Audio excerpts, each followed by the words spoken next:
What's happening, chillers? Assalamu alaikum and welcome to this belated Best Year in Horror show. Check it out, it's 2 weeks till Christmas and we are screaming towards 2023. But for the next couple of hours, we are going to turn the clock right back some 45 years as we journey through the year of our horror, 1978. I'm Vass, by the way, and joining me as always is my colleague and number one horror homie, Pete. How are you doing, mate? I'm doing fantastic, Vass. Great to be back, mate. Great to be back. And apologies to your good self and to everybody that we had to cancel last week. It was all my fault for being poorly. Stupid COVID has ravaged my house at the moment, but I'm coming out of the back of it, which is all good. So huge apologies, and yeah, looking forward to this, mate. It's given me a couple of more days to watch some movies from 1978. That's exactly right. Same here, man. It's got its good things and bad things that we had an extra week. But yeah, I managed to do a lot more things. I've got a lot more things planned for today's show as well. So yeah, I think it's going to be a good one. Have you managed to watch anything that's not been from 1978 in the past 2 weeks, Pete? Well, I mean, to be honest with you, when I chose 1978, mate, I thought to myself, this will be a doddle. There'll be so many good movies. And when you sent me the list over, I was like, holy shit. Because even the ones I'd seen years and years and years ago, and I couldn't really remember them or anything like that. So it was literally like going back to square one and everything. So if ever I have another bright idea again, Vassy, just say, Pete, shut the fuck up. And you choose the years, okay?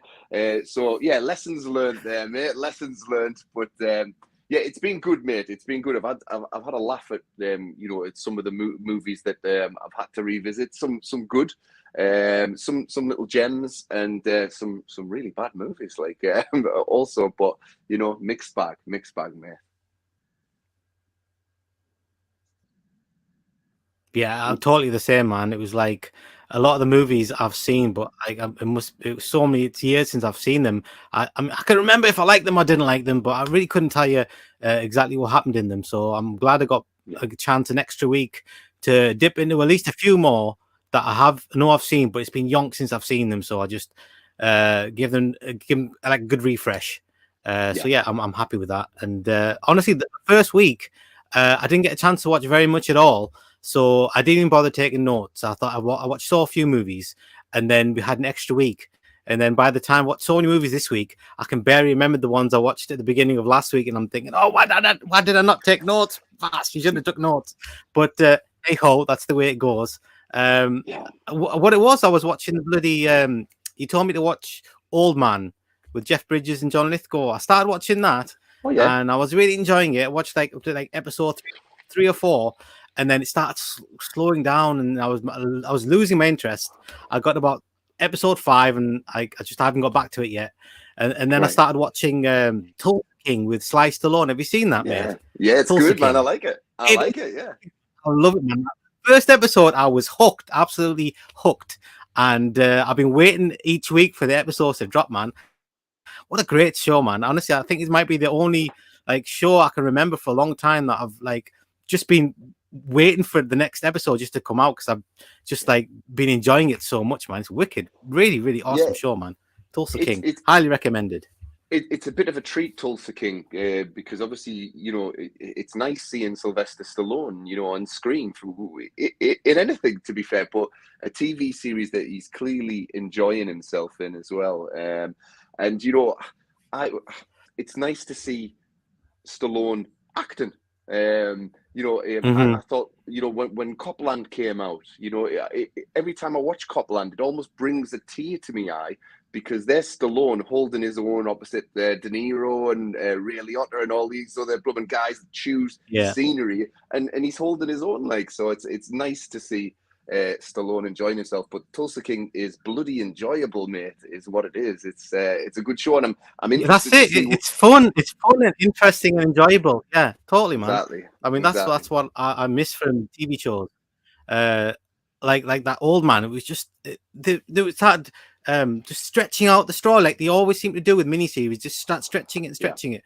But Tulsa King, man, it's just bam, bam, bam, bam all the way through, man. I was just having a great time with it.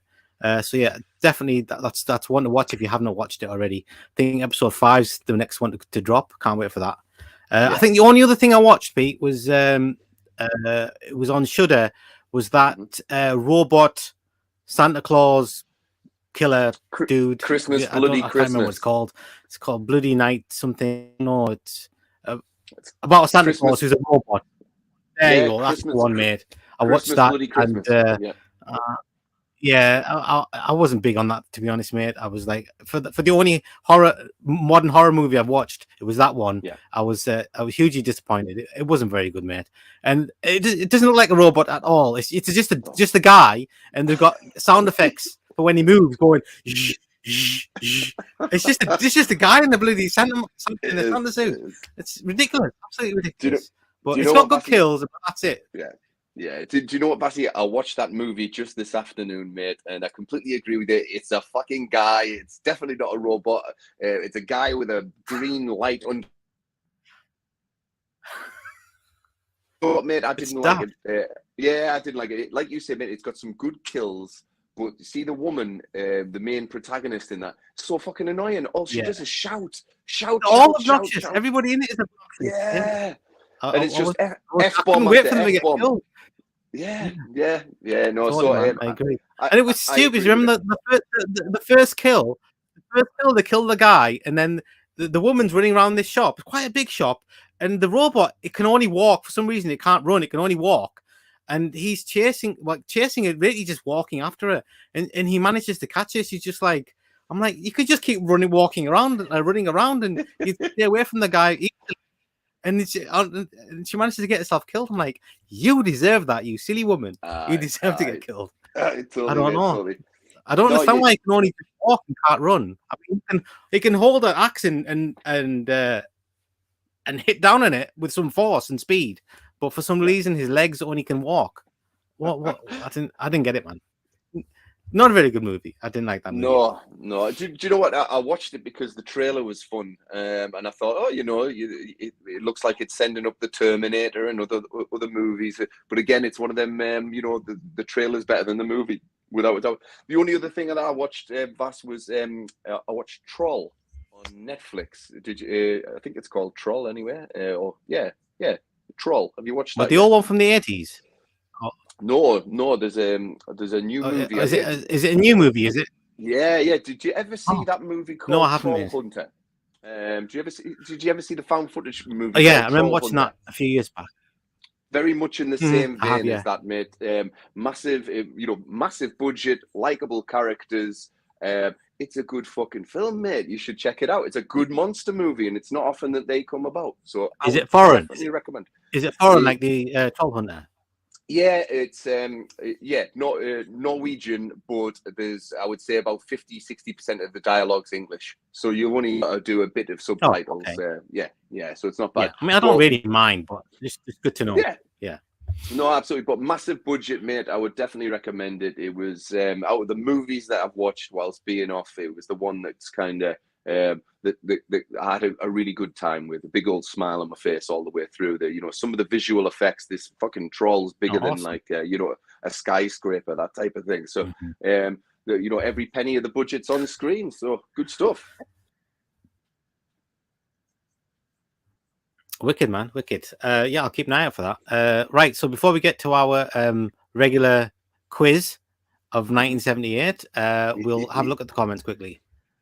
No problem. How the heck do we put them on again? I can't. It's been so long, Pete. I can't remember how to do anything. Okay, Paris the film girl says hi. Hi there. Thanks for stopping by. Ricky, all the F reviews. Greetings, UNFORSEEN. How art thou on this picturesque winter's evening? I'm cold, mate. I'm really cold. I was going to wear a hat today because I'm feeling so cold. You can't believe how cold it is in here. But I thought, no. It wouldn't go with the rest of the outfit. So Hassan says hello. Hello, mate. My sis says, hey, boys, we missed you and the mint crack. Oh, well, we are back. Back by dope demand. Exactly. Mike, real fifth Beatle, says, hey, fellas. All right, Mike, mate. Hey, mate.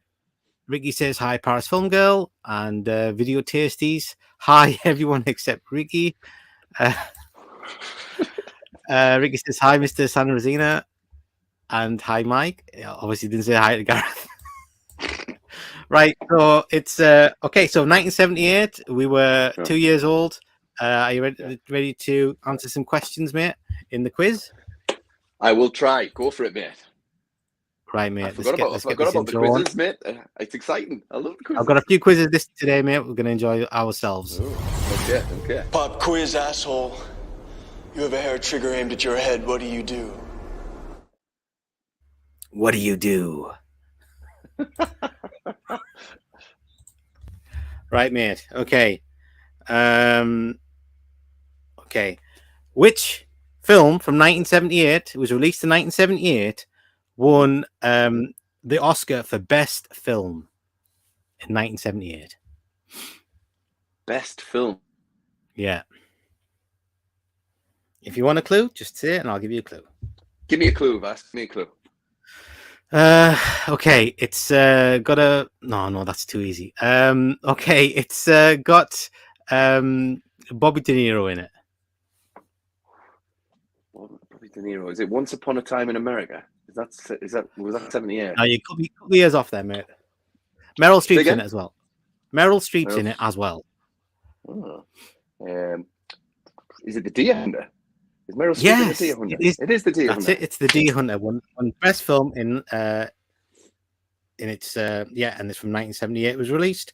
Okay, what was the highest grossing movie in 1978? Was it Superman the movie? No, mate, it was not. The highest grossing movie. If you want a clue, just say it. I'll give you a clue, mate. Give me a clue. It was a musical. Musical. 1978 musical. Highest grossing movie of 1978, a musical. Is it a Disney musical? No, mate, it's not. It's really popular now, even now. Grease. It was Grease, wasn't it? It was Grease. It was Grease. It was Grease. You got it, mate. It was Grease. That was the highest grossing movie in 1978. Can you believe it? Grease Lightning, mate. Grease Lightning. Okay, but what was the highest grossing horror movie of 1978? Do you think about all the movies on our list? It's got to be Halloween, has it not? Nope, it was not. Do you want me to bring the list up for you, or are you okay? Yeah. Let's have a look at the list. I'll bring up the list. Give me 2 seconds, mate, and you can. As soon as you'll see it, you'll know exactly what it is. Okay. 2 seconds. Oh wait, there was a Damien. Woman 2. It's right there, looking at you, mate. It's looking at you. Just go down the list, and when you see it, you'll know, man. Right. Jaws 2. Yeah, Jaws 2. You got it, pal. You got it. Jaws 2 is the highest grossing horror film of 1978. Nice. And right, okay. Right, okay. So what was the best selling song of 1978? 1978 best-selling song. Come on. 1978. The movie came out. The movie came out the year before. All right. So it's from a soundtrack of a movie. Okay. I don't know this one, mate. Yeah, I don't know this one. If I would have struck down the road. Oh, Staying Alive. Yeah, but it wasn't actually Staying Alive. It was Night Fever. Was the right. From Staying Alive? Yeah. From Staying Alive, album. Right? Okay. Yeah, but Night okay. Fever, Night yeah. Fever. So what was the best-selling album? And it wasn't Saturday Night Fever. Okay. Best-selling album. Did I mention the best film was a musical? The best gross movie was a musical. So what do you think was the best-selling album? Oh, it was the Grease motion picture soundtrack. It was, mate. It was. Okay, he's a hard one, mate. See if you... What media format came on the market in 1978? Media format. It's not that many to choose from. Which one do you think? No. Betamax. Nope. Well, it's either going to be VHS or CDs then. So let's go CDs. I'll just hold a thought. Let's go through some comments and then I'll give you the answer. You'll be surprised because I was surprised. Okay. Let's have a look. Oh, I missed a comment from Video Tasties there. He said these years are all over the shop. Well, that was the whole point. We're just going to pick random years and go through them and see which one is the best. Right. Okay.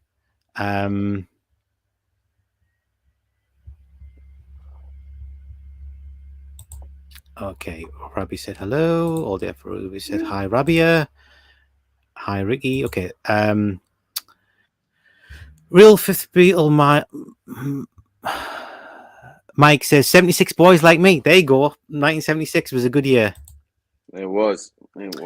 Mike says Apocalypse Now for best film, and I think that was the year off. I think that was 1979. I think that was.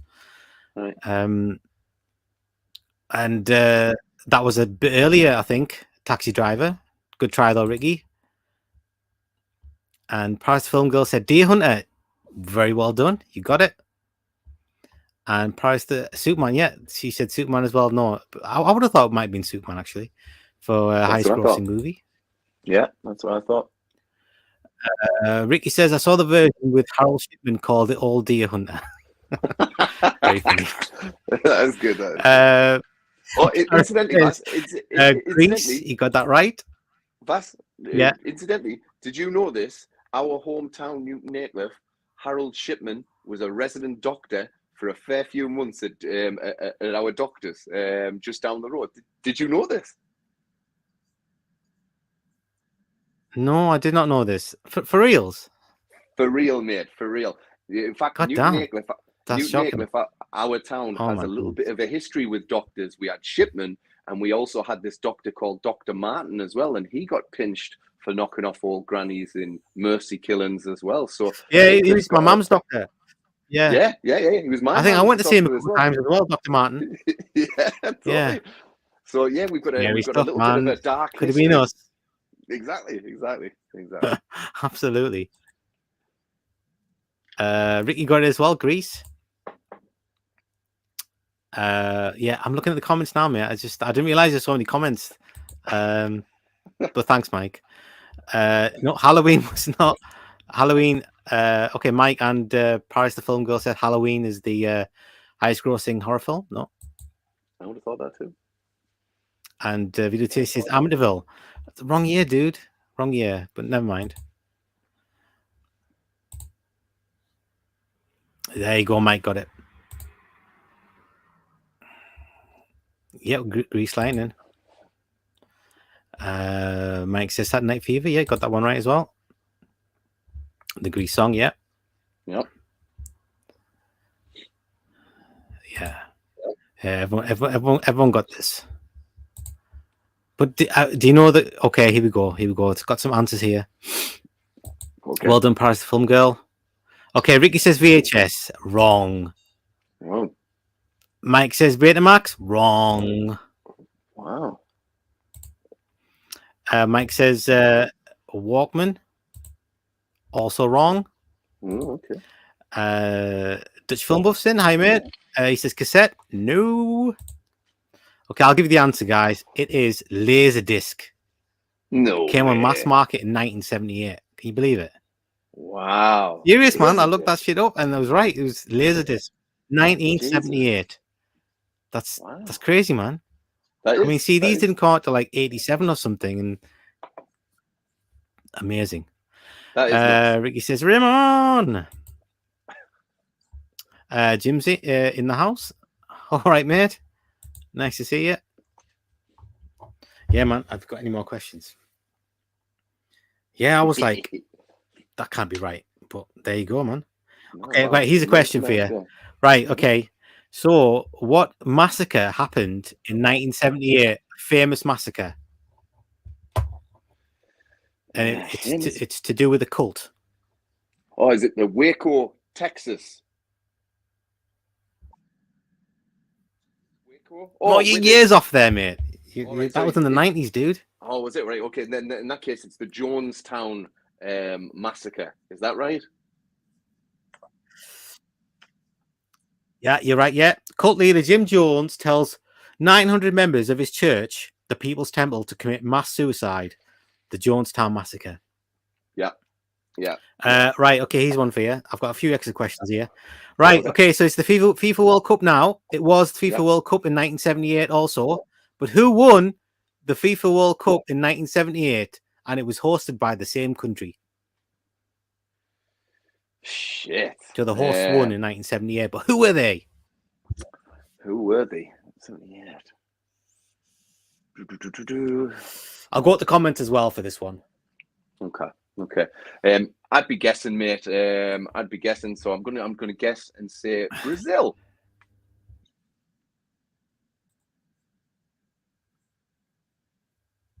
Brazil. Okay, that's a good guess. Mike got Jonestown Massacre. He did, yeah.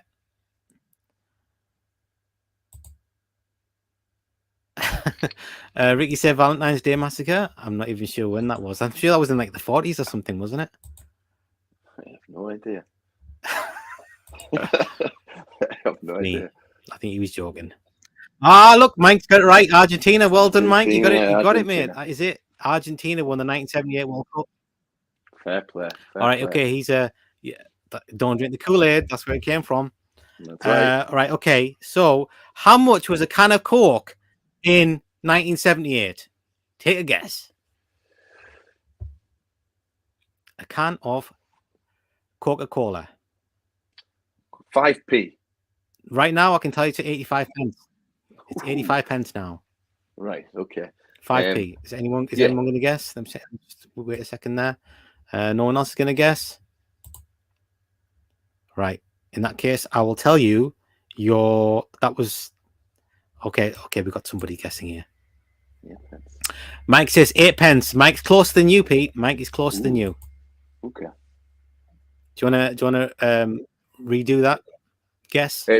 So Dave's here. Hi guys. Hi everybody. Sorry I'm late. My house is late. Oh shit. I'm back on. Good. That's why I'm late. They had the power off for a little while. Oh, I'm glad you made it. Oh, wait. Jim's Retro Emporium says 12. You know, I'll have to give it to Jim because he's super, super close. It was 11.5 pence. Because in 1978, we had half pences. It was 11.5 pence for a can of Coke in 1978. So times have changed. Well done, Jim, mate. You pretty much got that. You would have got half pence change if you paid 12 pence in 1978 for it. All right. So what was the top rated TV show in 1978? UK. I think you guessed it last week or week before for the right answer. Was it Dallas? It's no, it's this is in the UK, and it's a very, very long running TV show, dude. Dave says, I had a horrible morning. I was kind of sick from drinking too much ice water, if that makes any sense. And also, my Instagram account got suspended again. I know how you feel, mate. It happened to me as well. 20. No, Zena, sorry, you're well off there. I thought you would remember that. You were quite old then, weren't you? I shouldn't have said that. Apologies. Hassan says 15 pence. Good guess, mate. Good guess. Dave says back then it might have been 50 cents. I'm not sure. Yeah, I'm not sure how much it was in America. I'm sure it was less than that. Come on then, take a guess, dude. Right, it's a soap opera. It is a soap, but it's a British soap. Coronation yeah, well Street. done, man. And Mike got it as well. Coronation Street is right. Nice. And Jim's got it as well. Coronation Street. Well done, guys. Well done. But here's the question. This is a hard one. What was the top rated TV show in America? It's a show I've never ever seen in my whole life. And it's a sitcom. And I've never seen it. It's like it was like a spin-off. I think it's a spin-off sitcom from a different TV show. Right. A spin-off sitcom in 78. Nah, I don't know. I haven't got a clue. And it's not Mork and Mindy. Oh, right. Okay.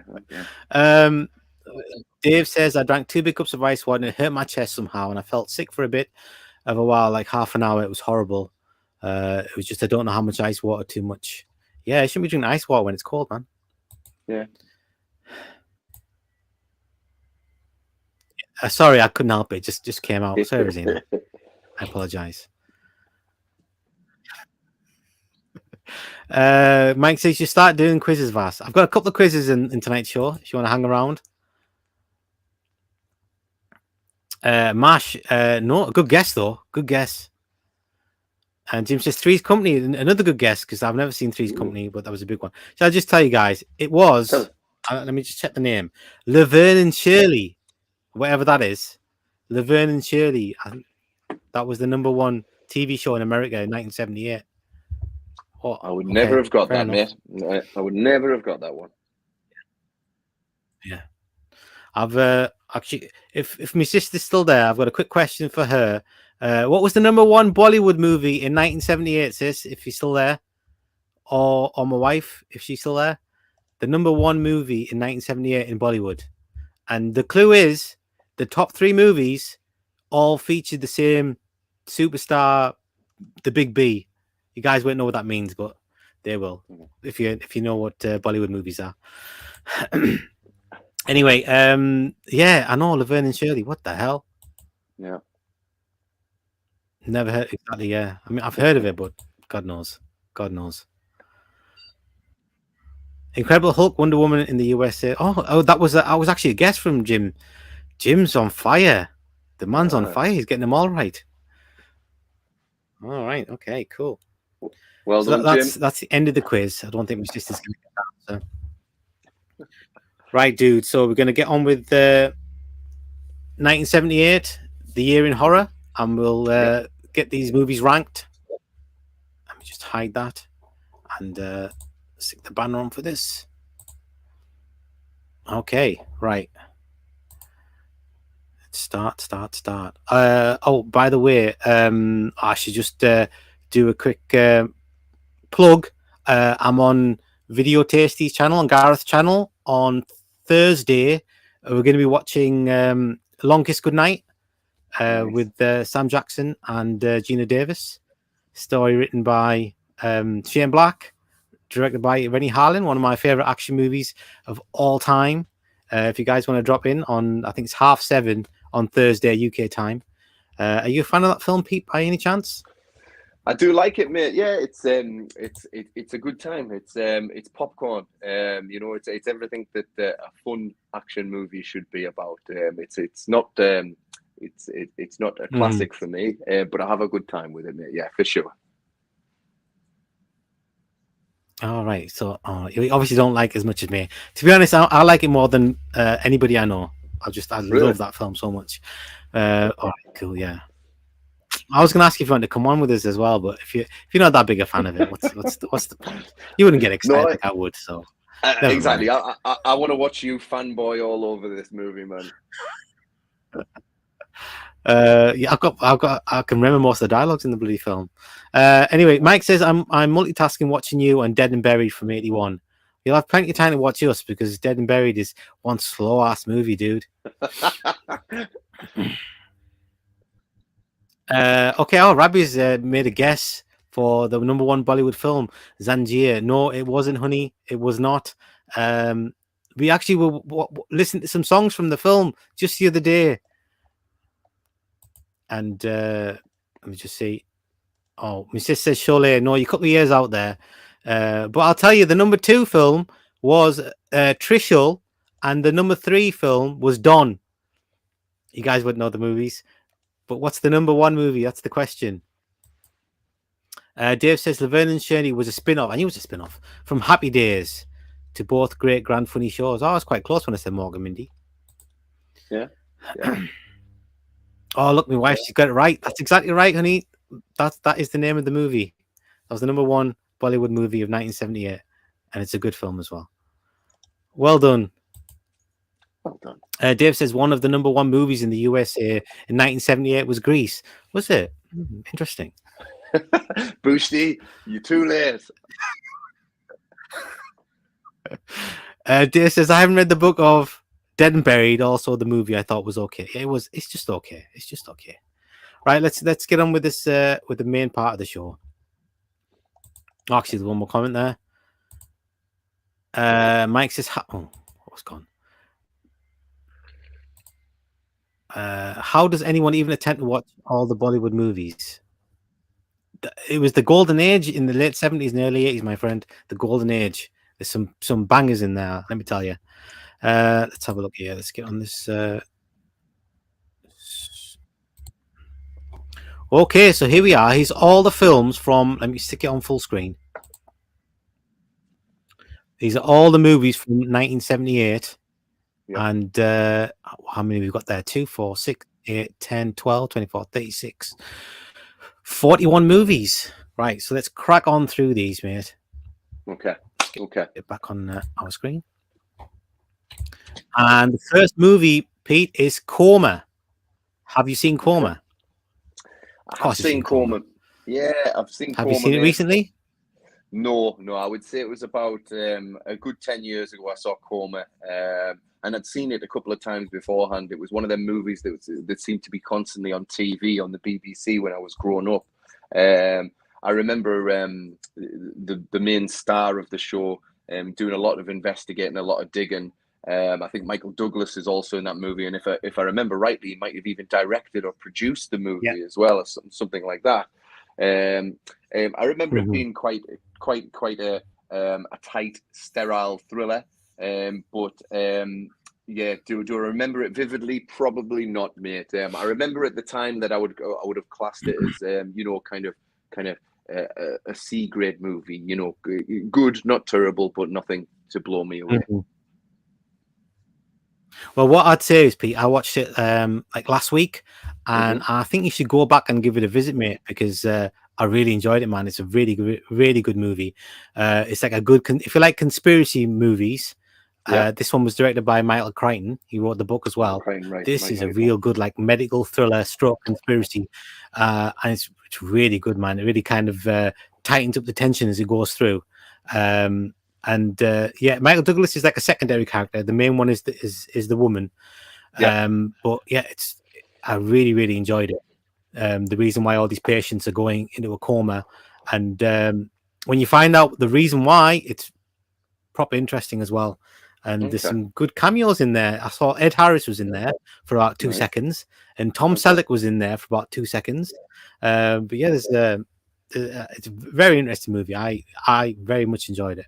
I mean, I would stick it in a B, and seeing as I've seen it only just last week, if you don't mind, can we defer to my choice and have it in B?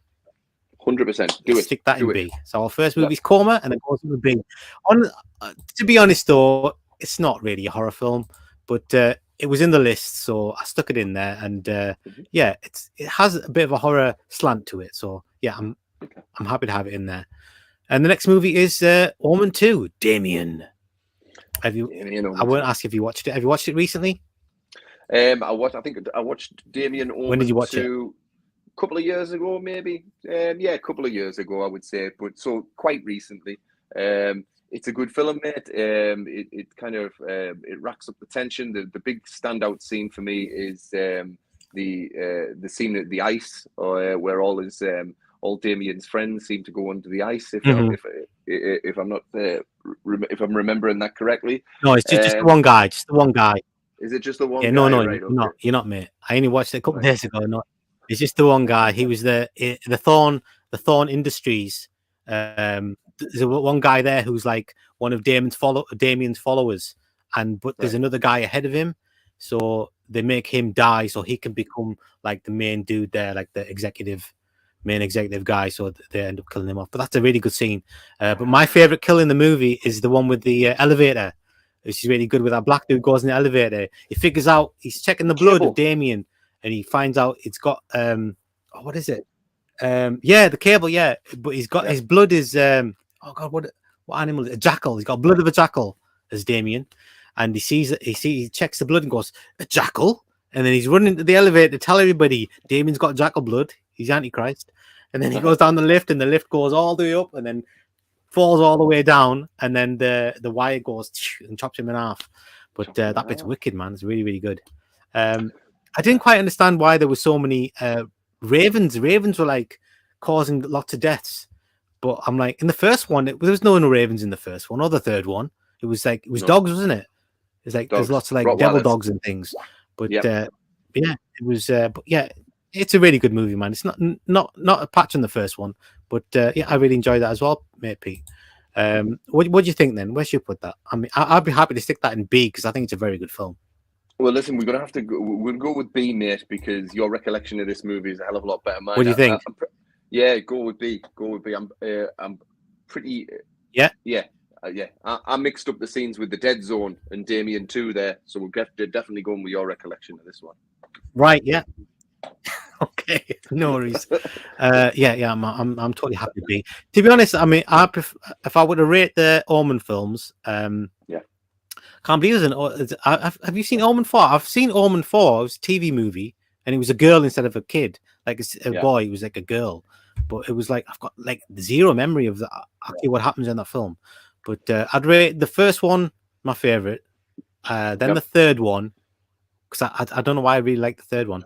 And then the second one, and then this one. But this one's got it for the kills in it. I think that was the selling point of this one, was like, because the first one's got all those like really kind of. It sort of reminds me of Final Destination, where it's got these elaborate sort of kills that end up looking like freak accident. Yeah.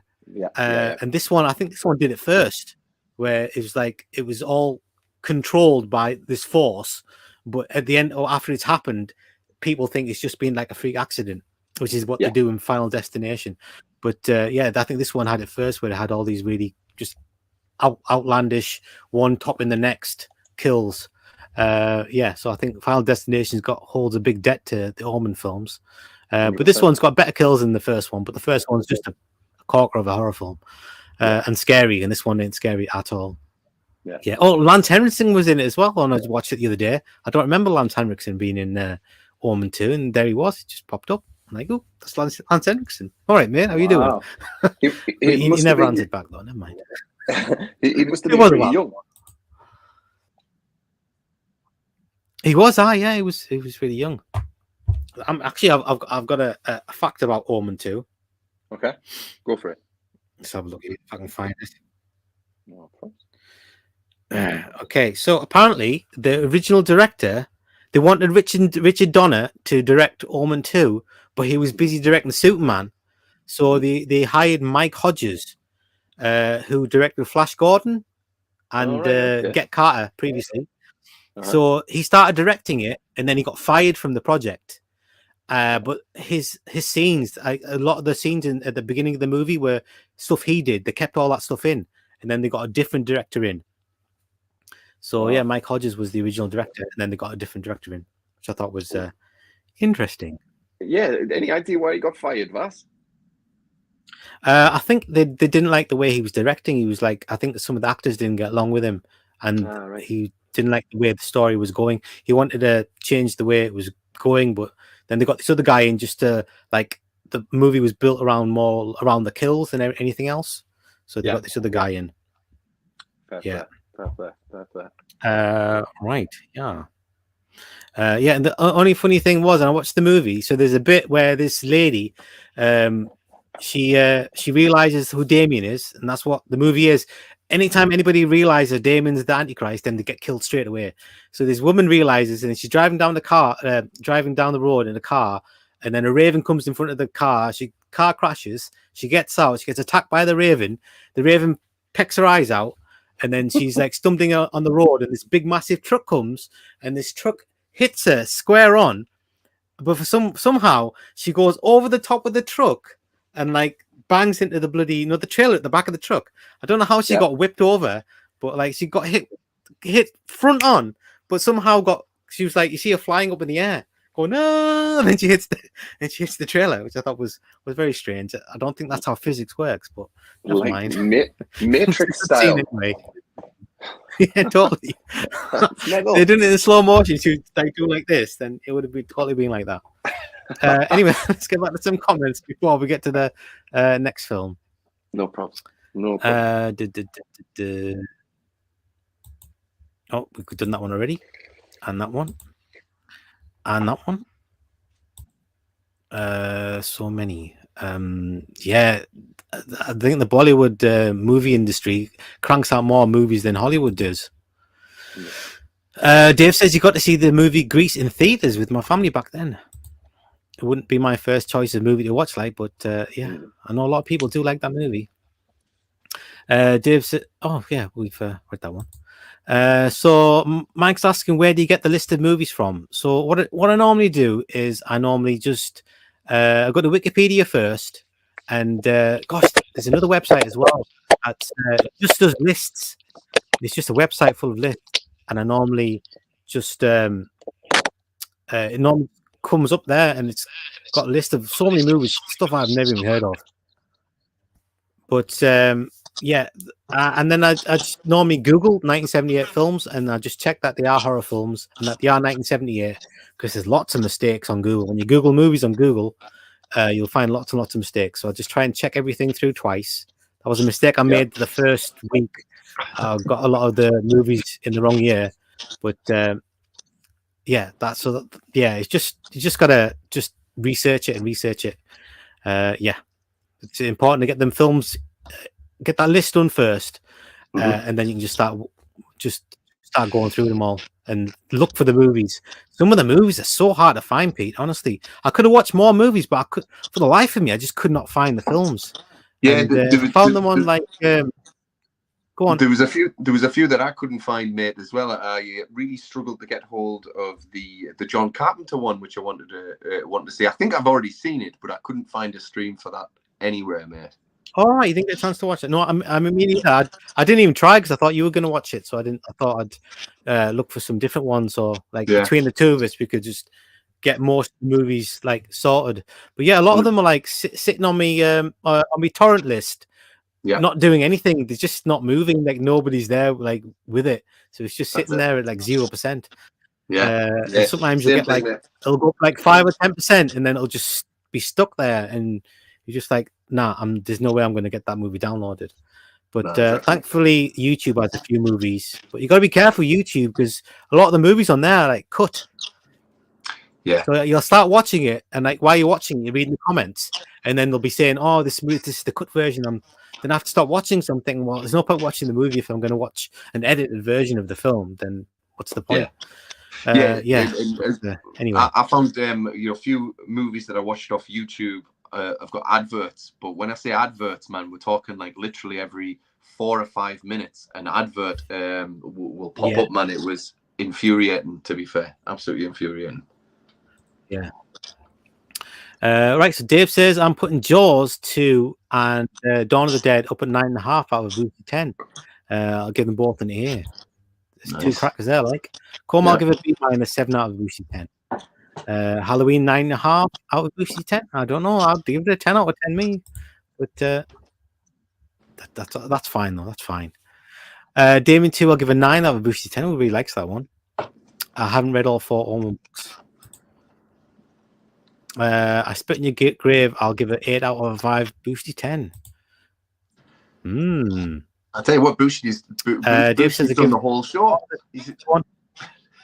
I said, yeah, done you're the cracking whole through show. these pretty fast, mate. You haven't even reached that yet. I give Dawn of the Dead and Jaws 2, the sequel, very similar ratings, but I think definitely enjoy and watch Jaws 2 more often. Dave says I got to see Omen 3 in the theaters. Well done, mate. Dutch Film Buff says hello, everybody. Hello, Raymond. Hello, Ricky. Late reaction, but my laptop was doing funny things. Everyone's having technical difficulties today.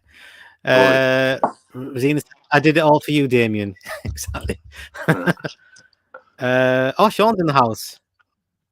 Hey, Sean, how are you doing, mate? Yeah, thanks for getting my name spelled right there in the end. I appreciate that. Dave says I've read the Owen books and I have them on you, and you got them as well. Nice one, awesome. Right, so the next movie on the list, Pete, is Dawn of the Dead. What was the last time you watched that? Yeah, last time I watched Dawn of the Dead, mate, was, I would say, about a year ago. I bought a 3D copy of it off eBay, and I'd hoped it was this 3D remaster that's still getting shown in the States as we speak, but it wasn't. It was just a pishy 3D version.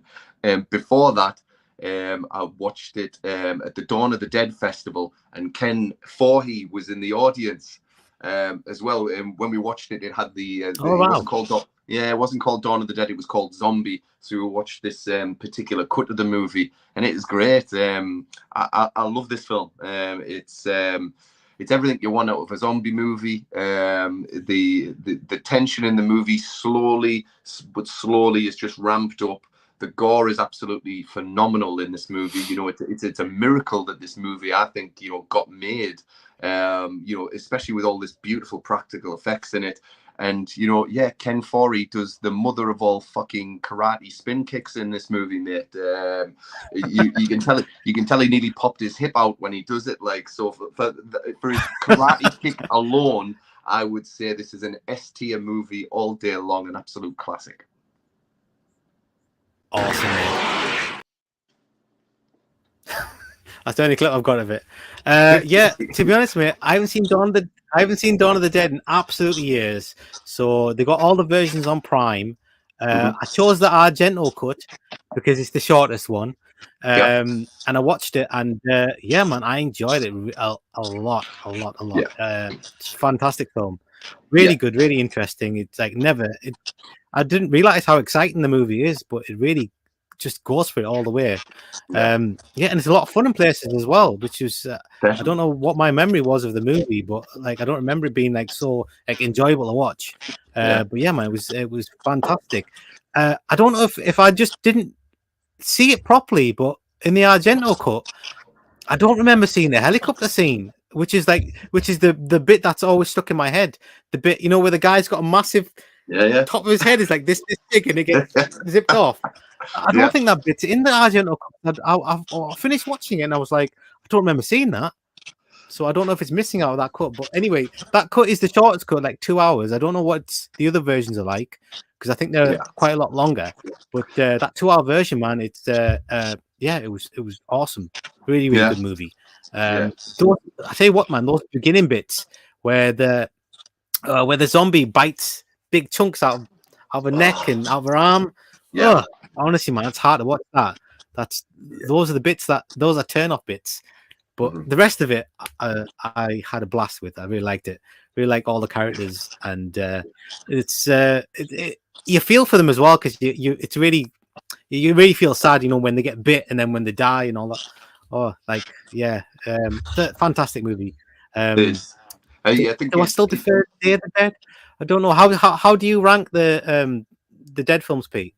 Yeah, for me, mate, I rank them. I rank them how they were made. You know, my favorite's Night of the Living Dead. I think it's a masterpiece. Then it's Dawn of the Dead because it's so bloody, like you've just said, so bloody kind of exciting, so big in its scope. I've got a lot of love for Day of the Dead, but it's Night and Dawn that edge it depressing. a little bit. Yeah. Day of the Dead's a wee bit depressing, mate. Right? Bub is great, don't get me wrong, but I think Night of the Living Dead is probably one of the most important films ever made. I rate it big time. I've got my copy of Night of the Living Dead signed by George A. Romero. I think I've talked about this before. I met him outside of the Land of the Dead premiere in Edinburgh, and he signed my really shitty DVD copy of Night of the Living Dead, and he just wrote, "To Peter, stay scared, George A. Romero," and that was a big fanboy moment for me. Like, nice, man. Yeah.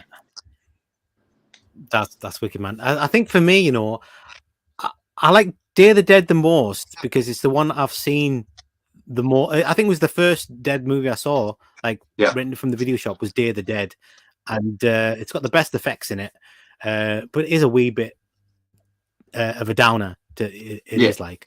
I mean, the humans after watching in Dawn of the Dead are very nice people. Yeah, it's so close, isn't it? I don't know how much I like Night and Dawn and Day. Right at this moment, they're like almost like level pegging. But if you push me, I'd say, oh God, I really love Night of the Living Dead as well, mate. I really love that movie as well. I'd say Day, Dawn, and Night, which makes it sound like I don't like Night, but like I said, they're so close. But I'd have to say Day. That's mostly for nostalgia reasons, because like I said, I grew up watching that, and like I had like a copy of it for so long, and the gore in it is just like amazing. I'll go Day, Dawn, Night. Fair enough. Yeah, sorry. Fair enough. And then Land. Yeah. I mean, Land of the Dead's really good movie as well. Yeah, I like Land of the Dead. It was fun, right, so can you buy an S tier? Yeah, definitely. Right, so Dawn of the Dead is going to go in S tier, and our first S tier movie from 1978 is Dawn of the Dead. Rightly so, I think. Yeah. And right, let's get some comments, and then we've got another quiz, mate. Got another quiz coming. Right, okay. Right, so Sean says 1978 opened the floodgates. Open the floodgates of what? I'm not exactly sure. But Dutch Film Buff says I give Jaws 2 and Omen 2 a 2.5 out of 5. That's enough. Harsh, mate. Harsh. That's tough. It's hard to please this Dutch Film Buff, I tell you. Hard to please. He's very hard to please. Dave says I watched supposedly the definitive version of Dawn of the Dead, where somebody's on YouTube put at least 3 versions together: the American and the German and the international version. Or is there one kicking around with like it's got all the versions with everything from all the versions put in together? I don't know. Maybe. Sean says that's a watchable rating, Dutch. Exactly. Yeah, it's a bit better than that, man. Come on. Yes. Dave says back in 1997, I went to the Hellraiser anniversary convention. Went the top 3 Cenobites. Had a piece of Hellraiser cake. Awesome. They had, and got to meet Fly Boy from Dawn of the Dead. There, shook his hand. Yeah. Nice. I was sad when Fly Boy died and came back to life again. Yeah, totally. His big grey face. Dave says I agree with the ranking of Living Dead movies too. Even though Day of the Dead has some spectacular, disgusting gore, but the story I thought was a little too small and a little too confined. Yeah, I think they did that for budgetary reasons, isn't it? They kind of made it all in one location. Yeah. Paris the Film Girl, Halloween's a great horror movie and still my favorite next to Scream. Well, me and you have something in common. Yes. Dutch Film Buff says Dawn, Day, Night. Dawn, Day, Night. And I'm not kidding. I think Night's a little bit overrated. How can you say it's overrated when it was like it kicked off the zombie genre? Romero's took a lot from Hammer's Plague of the Zombies. Oh, okay. I suppose you'd be the kind of guy who'd say, "Oh, Halloween's not the first slasher. It's Black Christmas." I don't know. Right, last comment here. Dave says Invasion of the Body Snatchers, the remake, I give a B. Plus 8 out of 5. I'll push you 10. Alrighty. Right, mate, Pete. Are you ready for this? Right. Okay. Look, there's three B movies, killer B movies that came out in 1978. Did you watch any of them, Pete? No. Have you watched any of them? No. Well, Good. I'm glad you took my. Look, I've seen The Swarm when I was a kid with Michael Caine. But I don't remember much from it, I have to say. But no, I stayed away because I think you might have sent me a message and went, "Don't watch these." So I went, "Oh, okay, I won't." I did, yeah. I had plans, so I need you to not watch them because I watched all three of them, mate. So I can definitely go. So look, I made a community post earlier on today, and I was asking people what their favorite B movie is out of these three that were released in 1978. I'm not sure why there was 3 B movies in 1978, but there you go. And 64% picked The Swarm as their favorite. 18% picked The Bees, and 18% picked Terror Out of the Sky. So there you go. So right, okay, Pete. So what I'm going to do is let's get this off the screen for a second. Right. So what we're going to do is I'm going to show you a bunch of clips. Okay. And you have to tell us, are those clips from The Swarm or from The Bees or from Terror Out of the Sky? Right. Think you can do that? 2 seconds. I'm going to ask you to pause because I'm using my phone tonight because my PC is knackered, right? And I know when you showed a clip previously, I couldn't see it. I just got a little notification saying tap for sound. So what I'm going to do is I'm going to open my iPad. I'm going to get my iPad open, load up YouTube, so this channel's streaming live, so I can see the clips. Okay, but give me 2 seconds, and just so I can do this, mate. Yeah, it'll be 2 seconds. I'll put the intro on. I made an intro for the quiz. You do the there intro. You go. He's the intro for our movie quiz. What is that? What is that? What is it? Oh no! Not the beast! Not the beast! Ah! Open my eyes!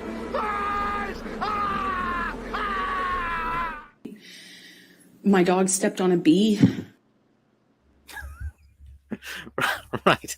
Okay, I've got about 10 clips here. I don't know if I'll play them all, but I'll pick these clips randomly. To be honest, I made these last week, and I hope I can remember which movie they came from because they're all just clips full of bees. So hopefully I can still remember because I should have really wrote down here what movie they came from, but we'll figure it out. So we'll just wait for Pete to come back. I'll see if there's any more comments. Dave says, I think Halloween and Jaws 2 and Dawn of the Dead are my top 3 of this year. Halloween maybe number 1. Yeah, Halloween is definitely my number 1 from this year. But there's a couple of bangers in there, and Dawn of the Dead being one of them. And Dave says, I was sending the comments earlier today. I picked The Swarm only because I remember it a bit more and better than the other two. I don't remember too much. I don't think I saw Terror Out of the Sky. Yeah, I think Terror Out of the Sky was a TV movie sequel to an original TV movie called Savage Bees, which came out a couple of years beforehand. Yeah, so are you ready, Pete? Ready to rock, mate. Right, so here's your first clip, mate. I don't know, it might take a couple of seconds to come on your YouTube, but I'll play the clip anyway. Everybody can see it. And the question is this clip, is it from The Bees, is it from The Swarm, or is it from Terror Out of the Sky?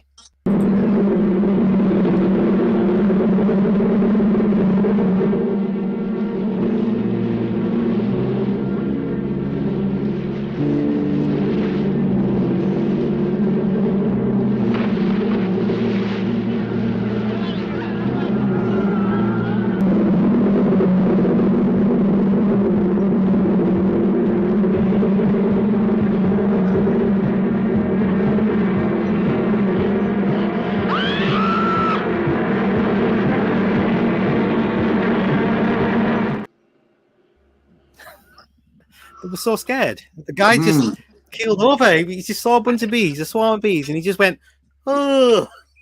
That was So the question is, Pete, is that the swarm, or is it the bees, or is it Terror Out the Sky? What do you think? mate, it's a good clip, by the way. I like that. That guy was absolutely terrified. So surely The black dude was so scared. He got his scarf and put it over his eyes. He's like, I can't see this. It's so scary.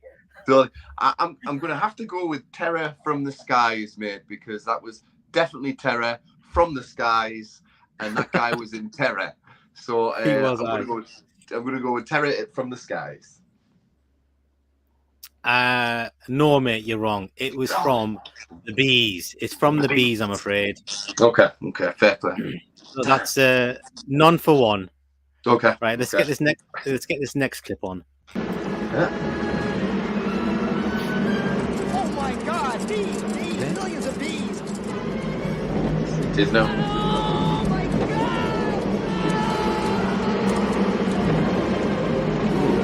Helicopter.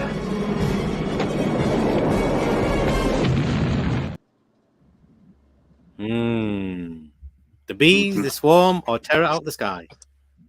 I'm going to go with the swarm on this one, mate, because it looks quite high budget. That's correct, mate. Yeah, yeah, it was. Yeah, well done, mate. Thank you. Right, next clip.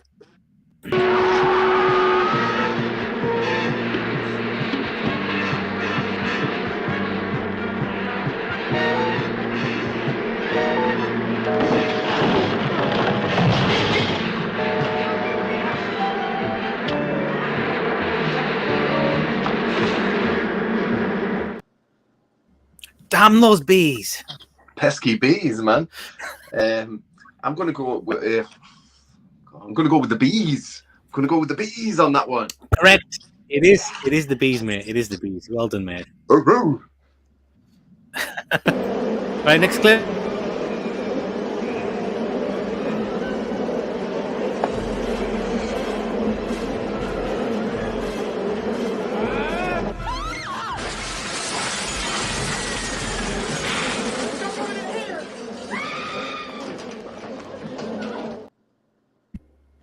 That dude launched himself into that bloody window, didn't he? He did, man. He did. He was after a free cup of coffee, I think. Terror. Yeah, well, I'm going to go with Terror from the Sky, mate, on this one. Terror from the Sky. No, it was the swarm. It was the swarm. Shit. It was the swarm, mate. All right. Okay. This is quite a funny one. I think you'll enjoy this. Okay.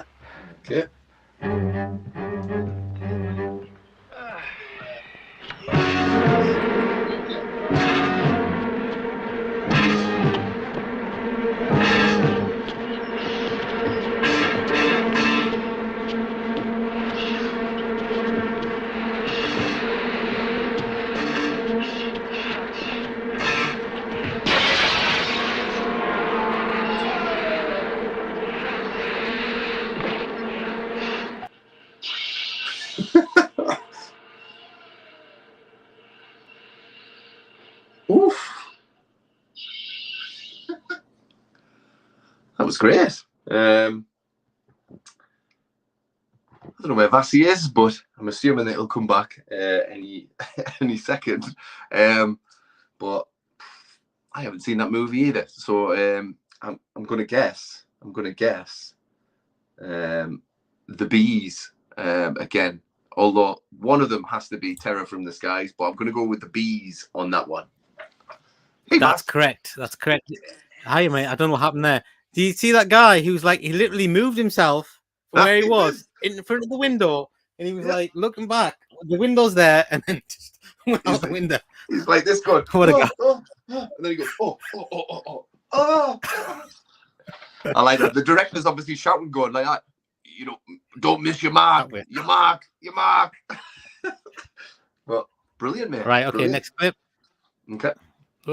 What was your guess for that one again? The bees. The bees. That was right. Yeah, it was the bees.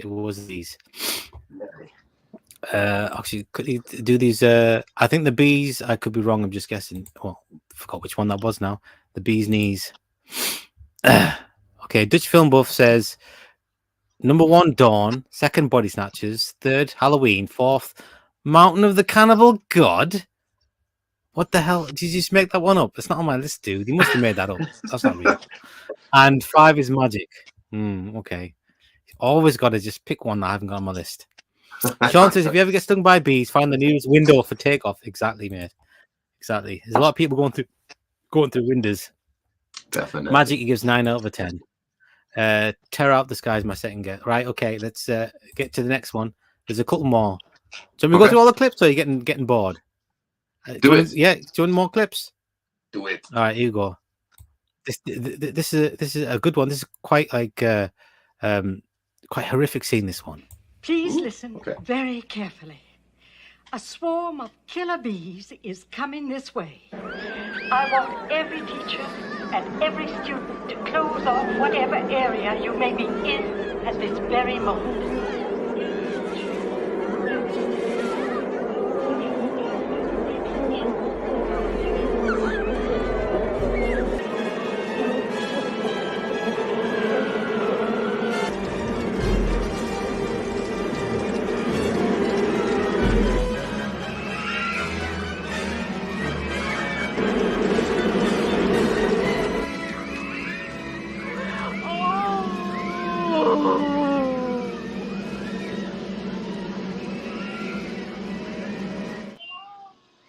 She couldn't even look at it.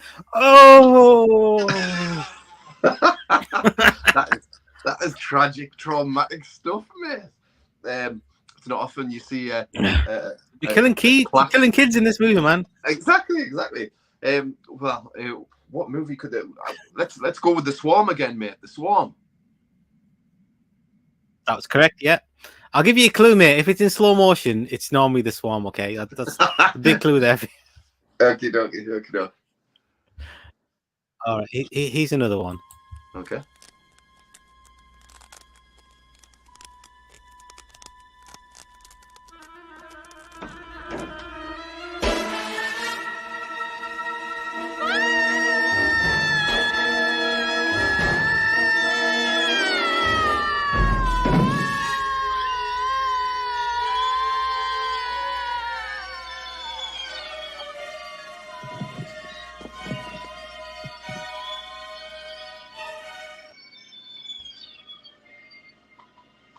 That was a big ass bee.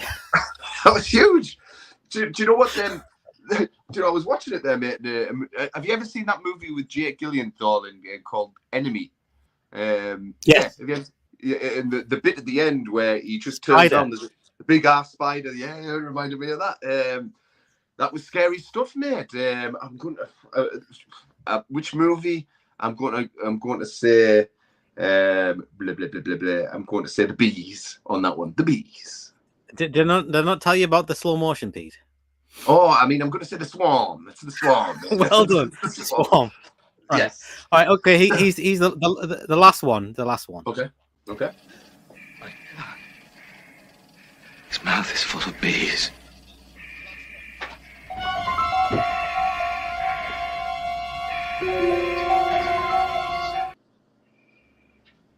Is it The Bees? Is it The Swarm? Or is it Terror Out the Sky? His mouth is full of bees. His mouth is full of bees. I'm going to go Terror Out the Sky, mate, because we haven't had any Terror Out the Sky. You haven't had it, no, mate. There we go. I like. Well, you did pretty damn well there, Pete. Thank you very much, mate. I like that. I like the look of that, though, mate. It was the Terror Out that the was Sky. a TV movie. That's a TV movie, that, you know, mate. Is it? Shit. It is, huh? Shit. Yeah, that looks good. I will definitely be watching that one, mate. I love that quiz, by the way. Let's do that every week with little clips lined up for us. I love that. Thanks, man. I've got a couple more there, but I'm not going to bother doing them. That was enough clips. Let's keep going. Okay, no problem. So, Batty, what I would say then is you've watched the Killer Bees movies, so rate them, buddy. Rate them. Yeah, totally, man. I'll just quickly go through these comments. I just want to keep up with them. No problem. The last one was Tear Out the Sky, Dave. Number one is 1978 Yankees winning the World Series over the Dodgers. I don't know what that means. They're just words. I have no idea what that means. World Series, Dodgers, Yankees. What is that? I don't know what that is, mate. But hi, Patrick. Nice to see you. Dave says my fourth guess is The Swarm. There was definitely Swarm was in there a few times. Dutch film says very famous Italian cannibal flick starring Ursula Andress and Stacy Keach. Classic. It never came up anywhere, mate. I did look, but that movie just did not come up. Olivia B. Haviland. My fifth guess is The Bees. All right, it was okay. De Havilland's last movie ever, too. I think I heard that recently. I don't know who that is. No, I think The Swarm was Heaven's last movie. Haha. One of these days, I'll get all the movies, and you won't be able to say, "Ah, you missed this one off." Yeah. Oh, that must be that woman that went, "Oh, the kid to die." Oh, right. Okay. Patrick says they used 10,000 bees and only one person stung filming The Swarm. Wow. That's not bad. The Bee Girls. My next guess is The Swarm with a lady warning people. That was The Swarm. Yeah, you got that exactly right. Hiya, Echo Mate. How you doing? Oh, that lady in orange being... Okay, I'm with you. Yeah, it was that old lady. Right, okay, let's get into these movies. Let's get that back on again. Share screen. Crop tab.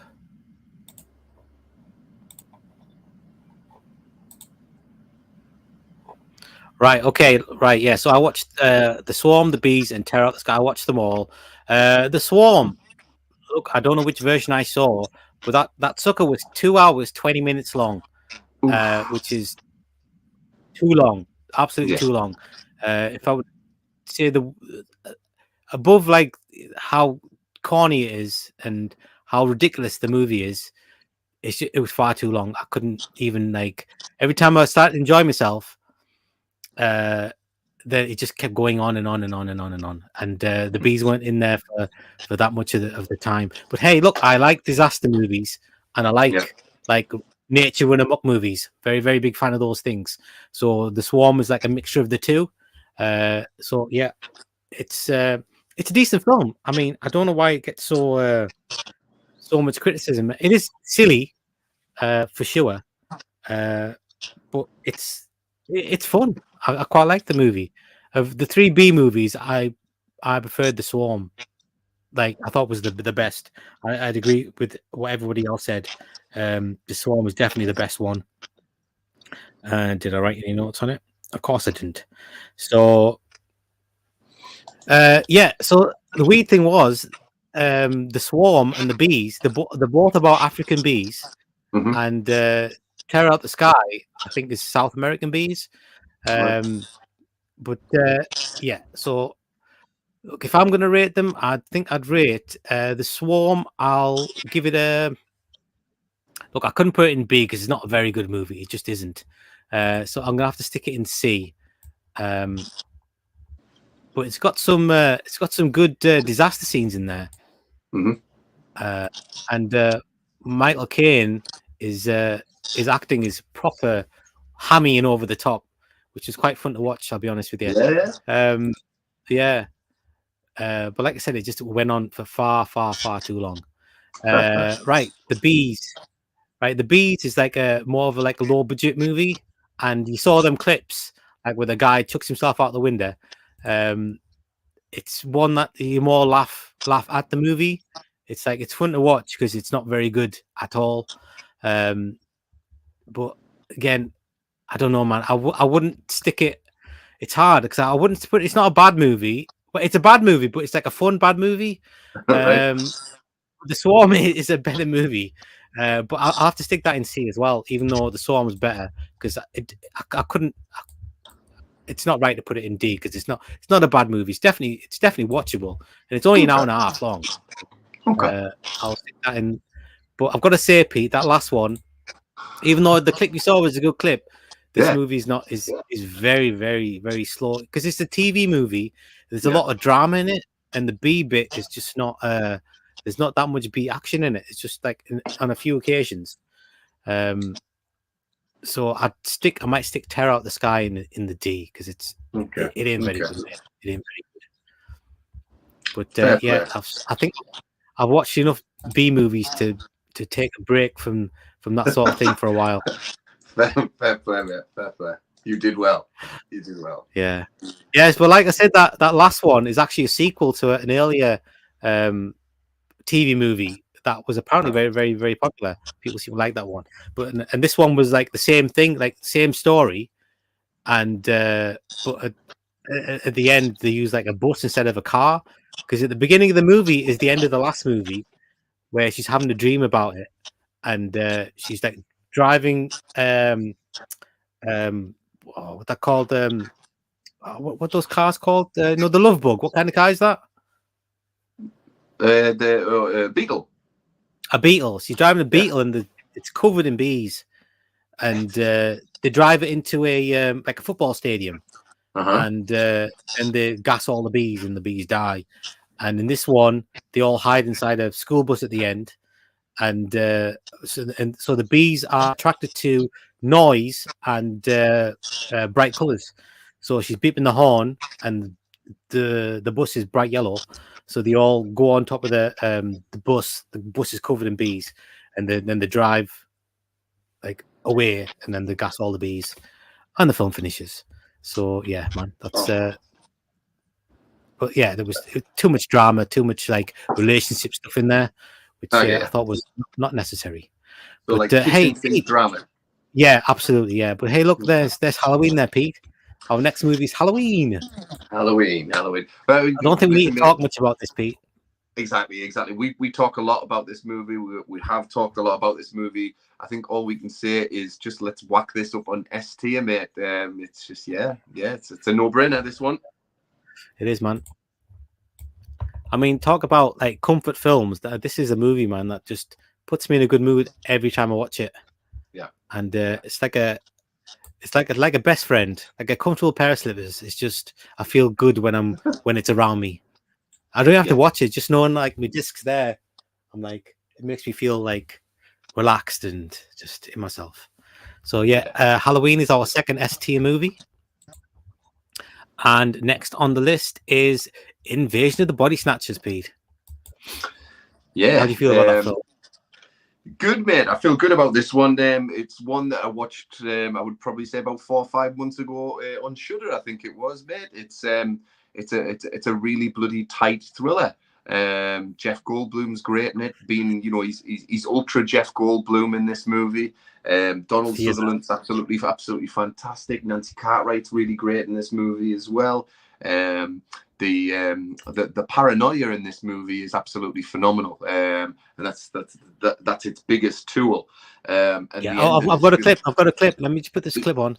Do it. Paranoia. I've got a clip. Wait right there, Mr. Bennell. How do you know my name? Hang up, Matthew. I didn't tell you my name. Hang up. I didn't tell him my name. Oh, it's a great scene. Yeah, it's I'm just waiting for the scene to load up. Oh yeah, I know the scene. Yeah, it's a great scene, mate. It is a great scene. It's do you know what? It's also a really beautifully shot film. This quite a lot of the movies, the 78 movies that I've watched over the last fortnight. There are some really nicely shot ones, but there's some really badly shot movies in 78. There was a lot of not so great cinematographers kicking around in horror genres, and this is not one of them. This is one of the top draw as far as quality goes. But ultimately, mate, if you ask anybody about Invasion of the Body Snatchers, the Donald Sutherland version, it will ultimately end up coming back around to that devastating final scene, which is absolutely devastating.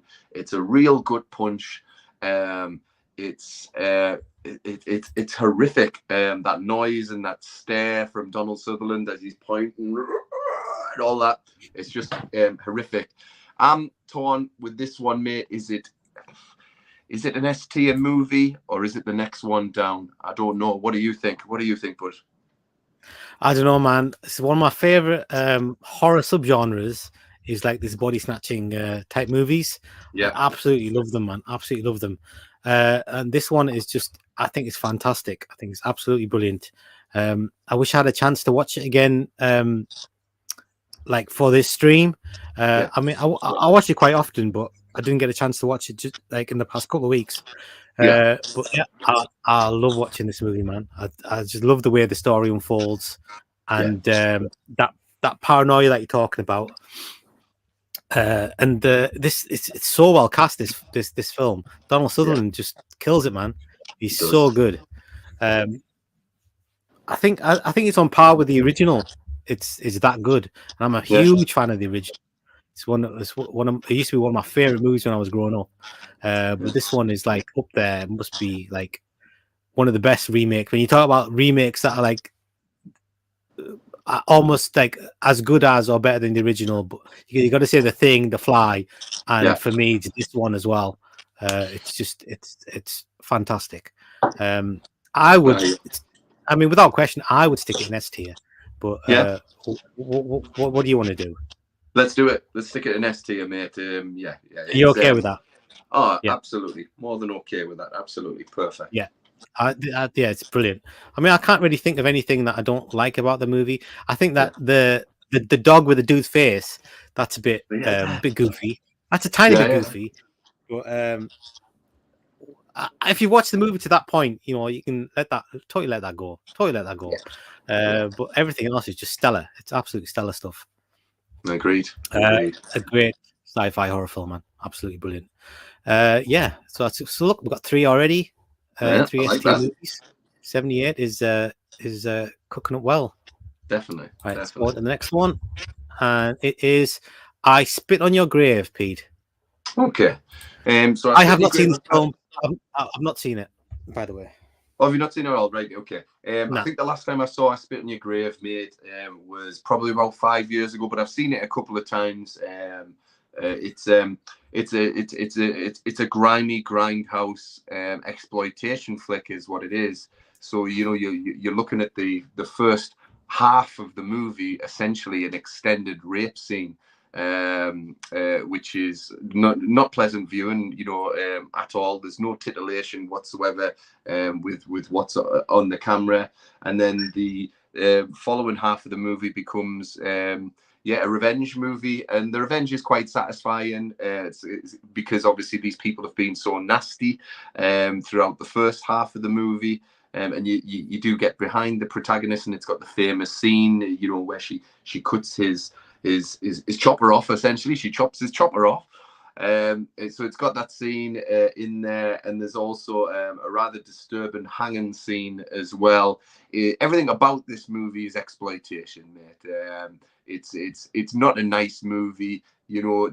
It got remade as well, and I have to say the remake, you know, is it's better quality, but ultimately it's, you know, gonna leave you feeling the same inside. Is it a good movie? No. I'm going to say it's not a good movie, mate. It delivers its point, but its point's really sleazy. So I'm going to give this the point system. I'm going to give this nil point, 0 points, mate. Okay. It's not a minus 1 movie, but it certainly doesn't deserve any points either. So it's a 0 point movie. This movie. A lot of people really like this film, but it's too sleazy for me. Yeah. Honestly, Pete, I could have watched it, but I chose not to because, like you, I don't like sleazy movies. And I don't like rape revenge films. Just not my cup of tea. Doesn't float my boat. So I purposely did not watch the movie. No, fair play. Right, mate. So the next one is It's Alive. It's Alive Again? It's Alive Again, which is It's Alive 2. Is it? Is that what the movie's called? It's Alive 2? Quite possibly. Which is about a killer baby, yeah? Yeah, I have not seen this one, buddy. Yeah, well, luckily for you, I did watch it this week. While I look for my notes, have a look at this little clip I put on there, no problem. which I just thought was a bit funny. Let me see if I can find it. Here we go. You need to pay attention here. Sweetie, have you been left behind? Hello! Well, I just thought if you were going... Did you see it? I'm just literally waiting for it to come on now, mate. Right, here we go. Here we go.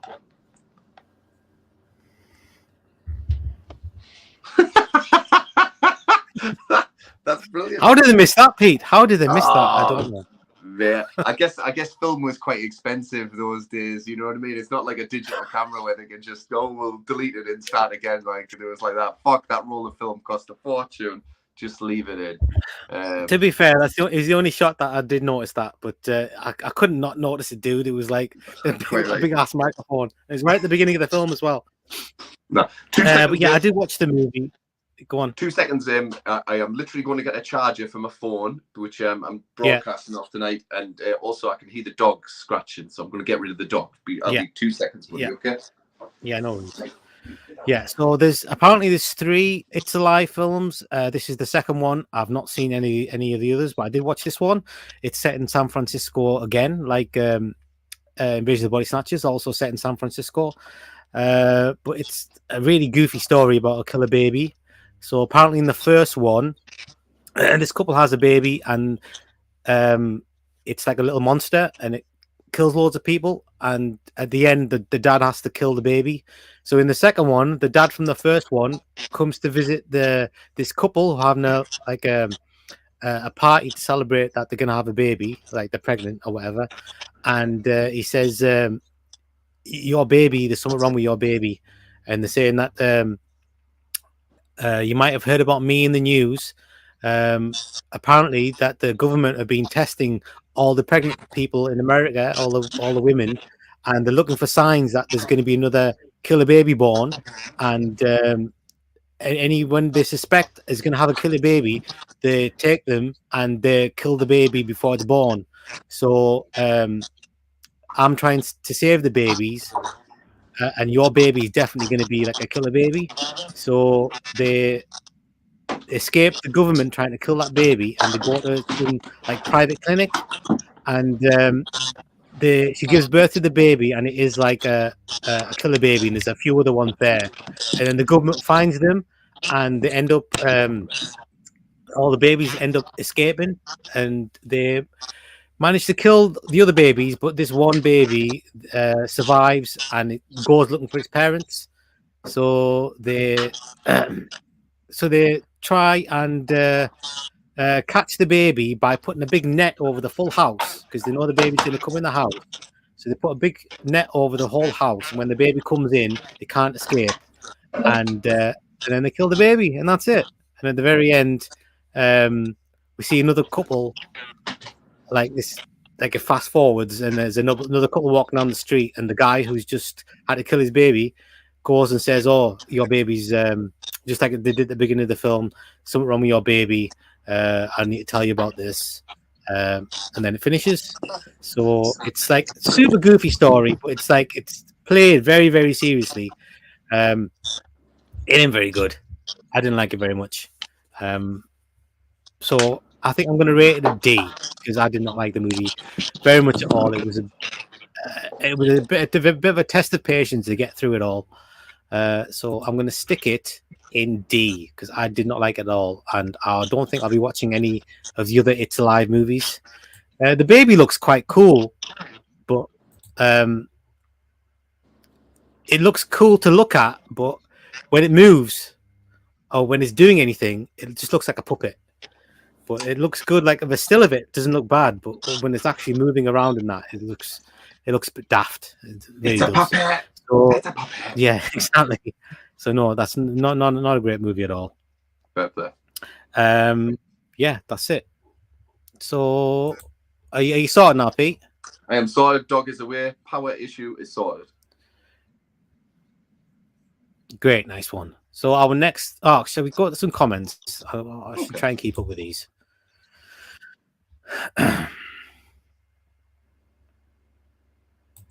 Okay. I think that was the first one here. Dave says the lady going to the door clip I think might be Terror from the Sky. It was the Swarm, mate. But Good try. Dave says, every time I saw terror from the sky, my speech to text instead puts it Tara from the sky. Okay. Patrick says, The Swarm had Michael Caine, instant classic.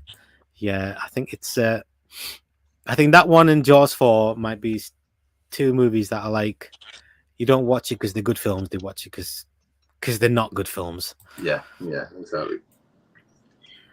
Tear Out the Sky with the guy's mouth full of... yeah. His mouth is full of bees. Dave says, like I said previously, I believe, almost every version of Halloween on tape on DVD so far, Blu-ray, except for maybe one or two versions. I agree, it's rather comforting to have with extras, yeah. Dave says, thanks to my dad, I saw the first Jaws in theaters 2 times in 1 week, and then I saw the other movies also in the theaters back then. Actually, I paid to see part 2, but got to see 3 and 4 for free. It's good. Dave says it was great seeing Kevin McCarthy in a cameo in the remake of Invasion of the Body Snatchers. Yeah, that's a really nice moment in the movie at the beginning, where he comes up to the car, isn't it? Forgetting about that version of the film. I keep forgetting about that version. Sean says, lol, I own the whole list. Nice one, mate. Dave says, I like the remake of I Spit in Your Grave, and then its sequel, part 2 and 3. How many movies did they make of the sequels? Is there a few? Yeah, I mean, I think there's I Spit in Your Grave 1, 2, I think 3, and then you've also got I Spit in Your Grave Deja Vu, I believe it is. Okay, and that's the 4th one. Yeah. The Dutch film, but come on, guys, 3.5 stars. It's not a bad movie. Which one are we talking about? Dave Boosty says it's Alive 2. I'll give a 7.5 out of a Boosty 10. I see. Guess you like that one. Holy shit. See you later, Dutch film buff. Dave says, I believe It's Alive 3 had Karen Black in it, from what I remembered of it, and I think it took place on an island. I could be wrong. I've not seen it in a long time.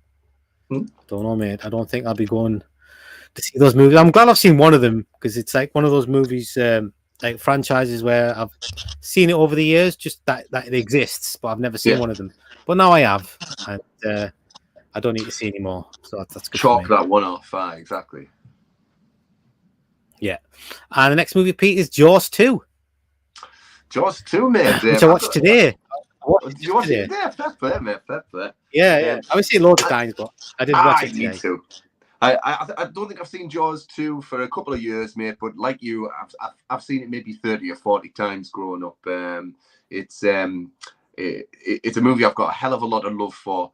It's obviously it's not quite as good as Jaws, because Jaws is pretty much a perfect film, but there's a lot to fucking love in this movie. The kills are really good, and the ending where he's got the fucking big power cable, yeah, come and get your bastard and all this. I love that shit. It's a real feel good ending, like you're behind Brody at the end of this movie.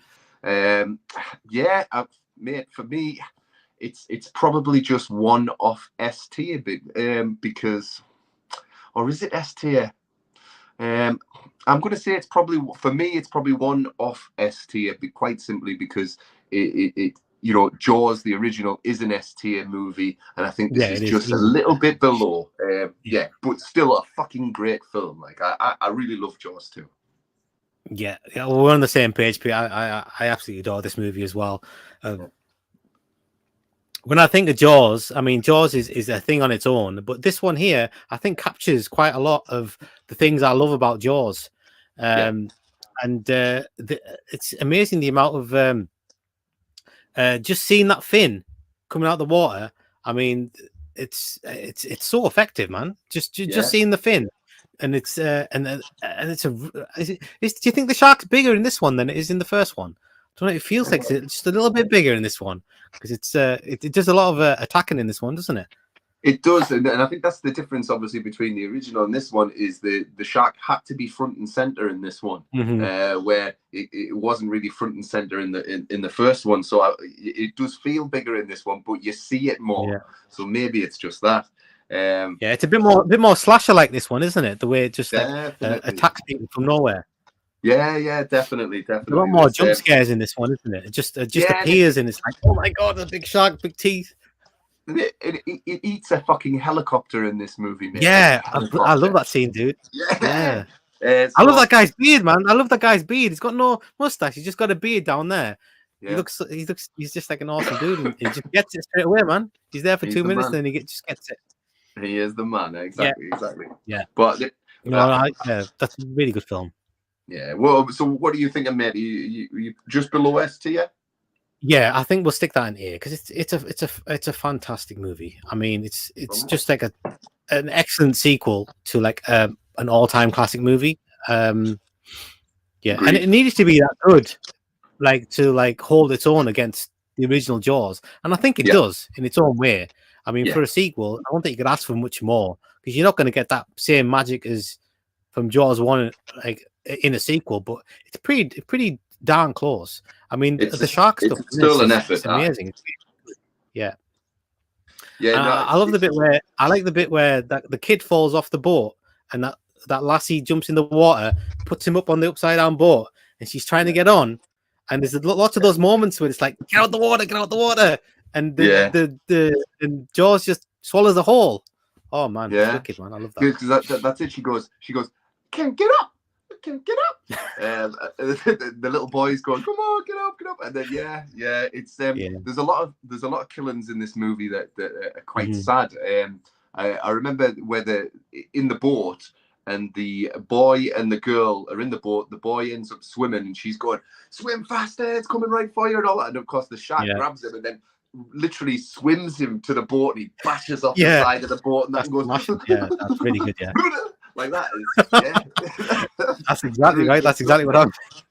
It's really good stuff. Yeah.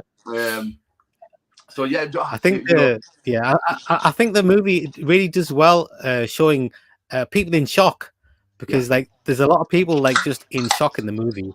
It's like shock. It's like some of the lassies just want to give them a good slap because they're like, get a hold of yourself, woman. But I mean, if I was being attacked by Jaws, I might be the same, I've got to say. But me too. Yeah, and Roy Scheider, I'm so happy Roy Scheider's in Brody's in this one. I think it would be a lot worse if they didn't manage to get Brody back. It's a good, like, even though Hooper and Richard Dreyfuss's character is not in it, he still carries the movie easily. Not a problem. All you need is Jaws and Brody, and still, man, he runs away with the movie. Absolutely, it's fantastic stuff. Absolutely, man. No, it's a good one. Yeah, so let's put that in A because it's super close to being an all-time classic. But it's again another brilliant sequel. Yeah. Right, and next, mate, is Medusa Touch. Richard Burton. So I've seen this movie, mate, on TV, but quite a long time ago. I remember Richard Burton and a plane crash being the prominent stuff. Oh, actually, I've got a clip, please. I've got a clip. Okie dokie.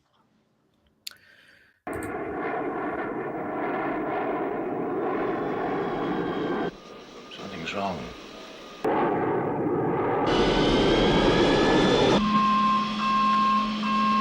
Stop responding.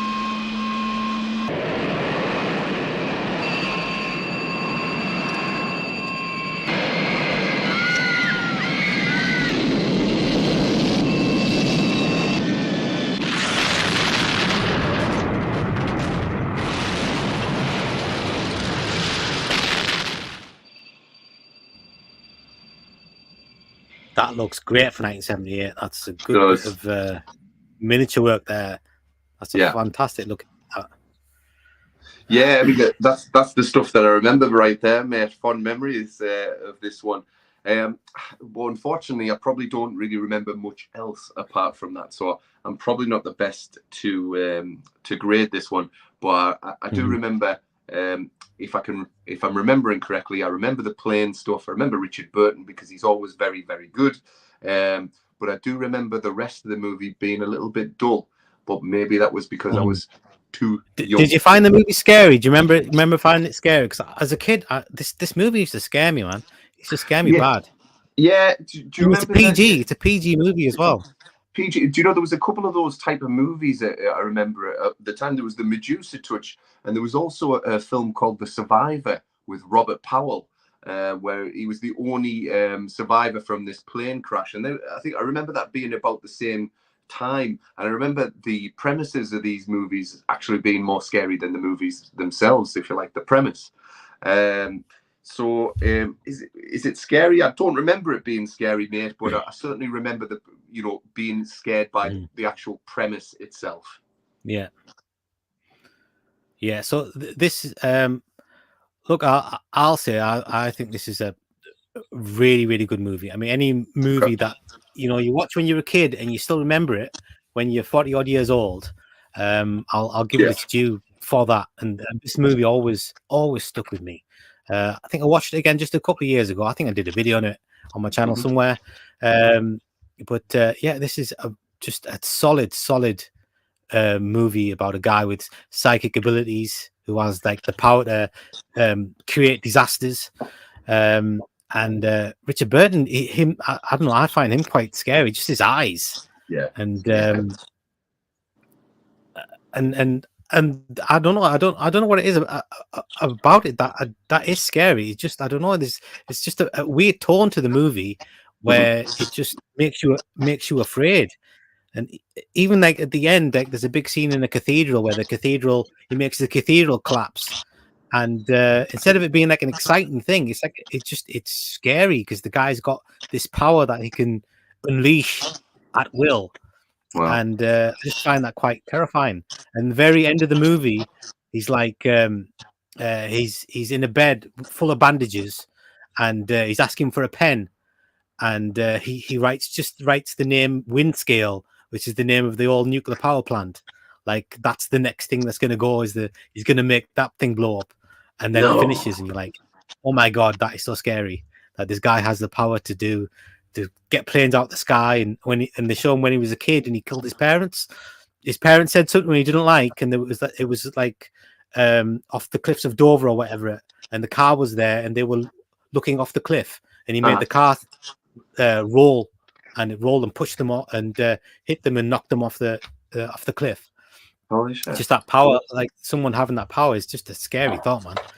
Well, this sounds like a movie that I need to revisit then, mate. I think you should, mate. I think you should. Yeah. It is good. No, I don't know. I'll do that on YouTube. Yeah. If you get a chance, mate, I would definitely give it another watch. Okay. But that's one of the ones I do remember watching on TV because it was on quite often. Yeah. And and it was one you watch a lot because it wasn't on very late as well, because being a PG film, but it had that effect of like of being actually like a scary movie. I get you. I'm thinking I'm going to put that in. Since I only watched it a couple of years ago, I mean, I'd like to put that in B because I think it's a very good film. Is that okay with you, mate? Do it. Absolutely. Yeah, so we'll stick that one in B. So, actually, I just need to mention I did a community post earlier today, and I was asking. So I said in that community post, I said because of the success of Carrie in like '76, this year has got lots and lots of movies centered around characters who have like psychic abilities, psychic powers, and I asked how many movies came out in 1978 with that theme, and the answer is 6.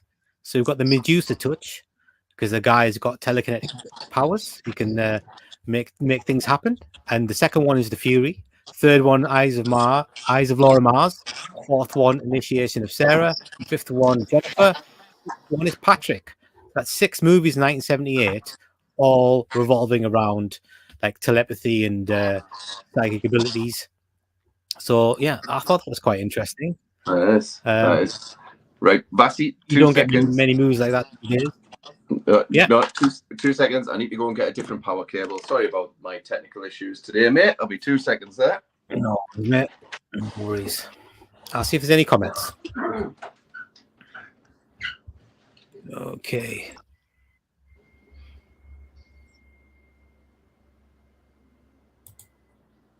Okay, Sean says, I got to check out here. I enjoyed the stream. Have a great day. Thanks, Sean, for stopping by. Really appreciate it, man.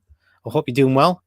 Dave says, Roy Scheider literally almost tackled and punched and beat up the director, Joe Alves, on the set of Jaws 2 at one point. Scheider hated the movie while he hated doing the movie Jaws 2. Oh, that's a shame because it turned out really, really well. It's an awesome film. And Roy Scheider is really good in it as well. Dave says there was a story that the cast and crew literally had to physically separate Roy Scheider from beating up the director at one point. Personally, for me, I love the movie. It's not as good as part one. Yeah, not many movies as good as Jaws. But I like the continuity with Jaws too, because Brody's Brody. You don't have any doubt that Roy Scheider is Brody from Jaws 1. Dave says, I went to Vista Print online and made my own Jaws 2 poster of the soundtrack cover, but with a black background in blown up, so as creatively original kind of goes. Nice one. I've got my this is a Japanese poster. Let me see if I can get it on full screen here.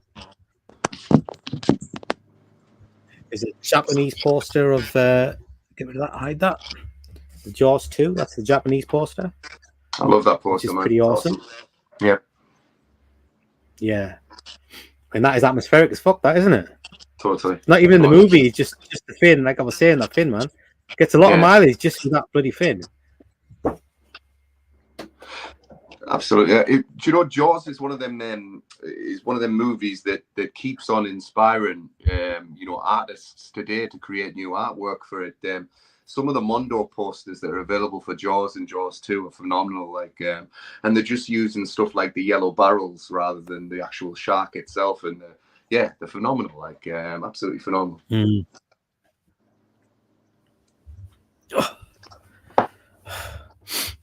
So right. Are you still using your phone? I'm still using my phone, mate. Yes. You won't be able to receive a WhatsApp then.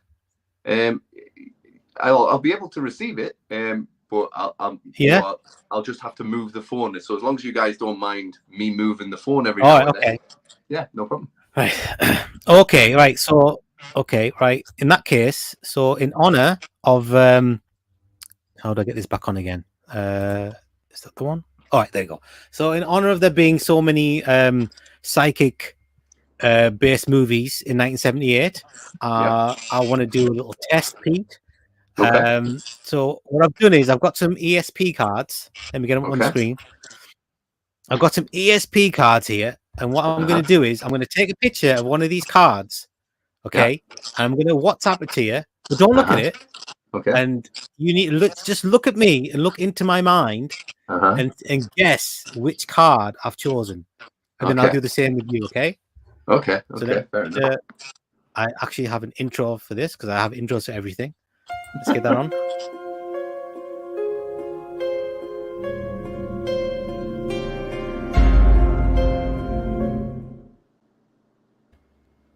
Moody. I like that. Right. Okay. So let me just full screen this. I'm going to take a picture of one of these cards. So look, you've got different. You got colors and shapes. So I'm going to pick one. I mean, I could pick a yellow circle, or I could pick a black square. Who knows? So I'm going to go ahead and pick one, and I'm going to WhatsApp it to you, but don't look at it. Give me 2 seconds. Okay.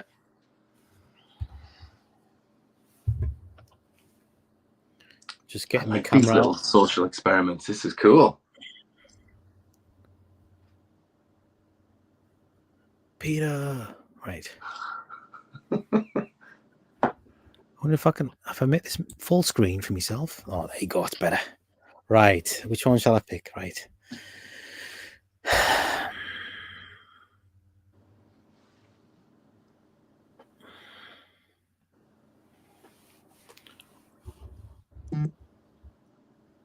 Right, mate. I've sent that to you.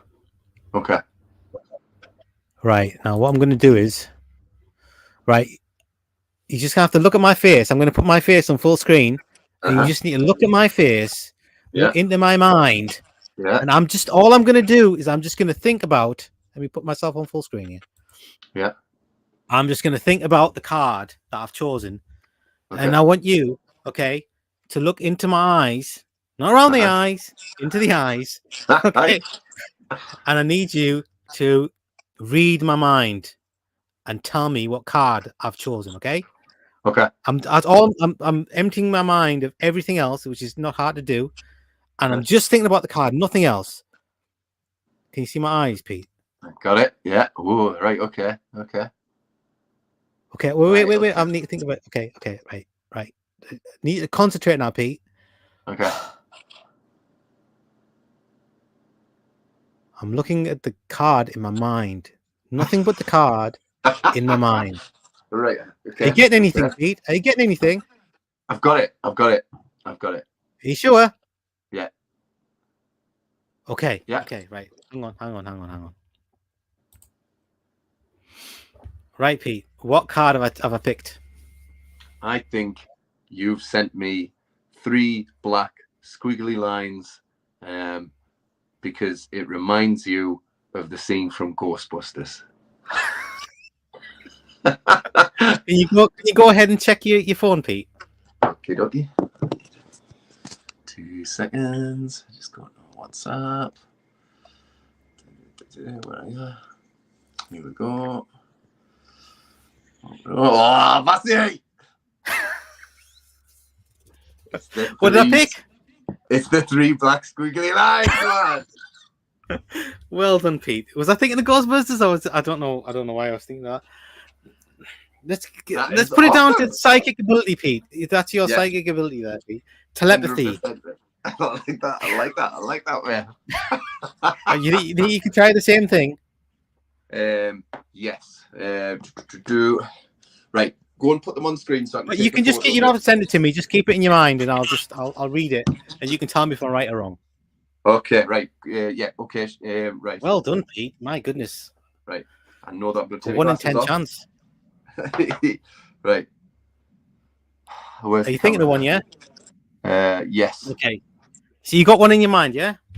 Got one in my mind right now. I'm transmitting it to you right. Right. I'm gonna have to put you on full screen so I can just concentrate and get inside your head. Okay. Oh, that's not you. Sorry, Pete. That's me. How do I get just you on the full screen? Okay, that's close enough. Right. Yeah. Okay.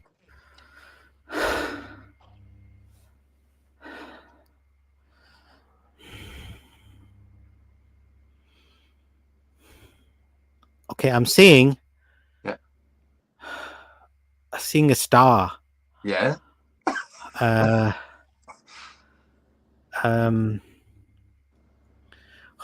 color was this? I'm seeing a green star, Pete. Now, fuck me. It's the green star. It's the fucking green star. Are you serious? I'm fucking. Are you serious, Pete? I picked it because I thought I'm pretty sure that reminds me of the Pakistani cricket team. So I thought I'm going to fucking send him a green star because it reminds me of the cricket team. Genuinely, I'm being serious. It was the green star. Holy 100%. shit, Pete. You really did that really happen? That really happened, mate. Well, there it is, folks. Me and Pete have a psychic link. Star. You picked mine, I picked yours. Oh my god, that's amazing. Insane, man. I like this, man. This is cool. Whoa. Oh, I didn't think that was going to work, Pete, but that absolutely worked. God damn. That is quality, mate. That is absolutely quality. No wonder we're best friends, man. Exactly, mate. Exactly, man. We're totally on the same wavelength. Excuse the pun. That's twisting my melons, man. Honestly. Woo! Well, listen, honestly, that was awesome. I shit you not, no word of a lie. It was the green star that I chose, and it was because it reminded me of the cricket team. Yeah. And I thought, Vassie likes cricket. I'm going to send it to Vassie, and that's what I thought. Phenomenal. God, and you saw that was. I sent you the picture of mine, and that was exactly what you said. Yeah. Oh, yeah. Right. Okay. Yeah. There you go, guys. We should come back to that at some point. That's amazing. That. Exactly, man. And here we are, mate. We just thought we were, a random video movie kind of vlog, but we're actually, did you expect to see absolute proof of psychic powers tonight? I don't think so. Spooky. That is spooky. Definitely. Right. Let me take that banner off again. And put the normal one on. Right. Dave says, only until recently I saw a video in Jaws 2, and they noticed you've never seen the tail fin of the shark once in the movie, supposedly because it was a purpose of filming and using the animatronics. Interesting.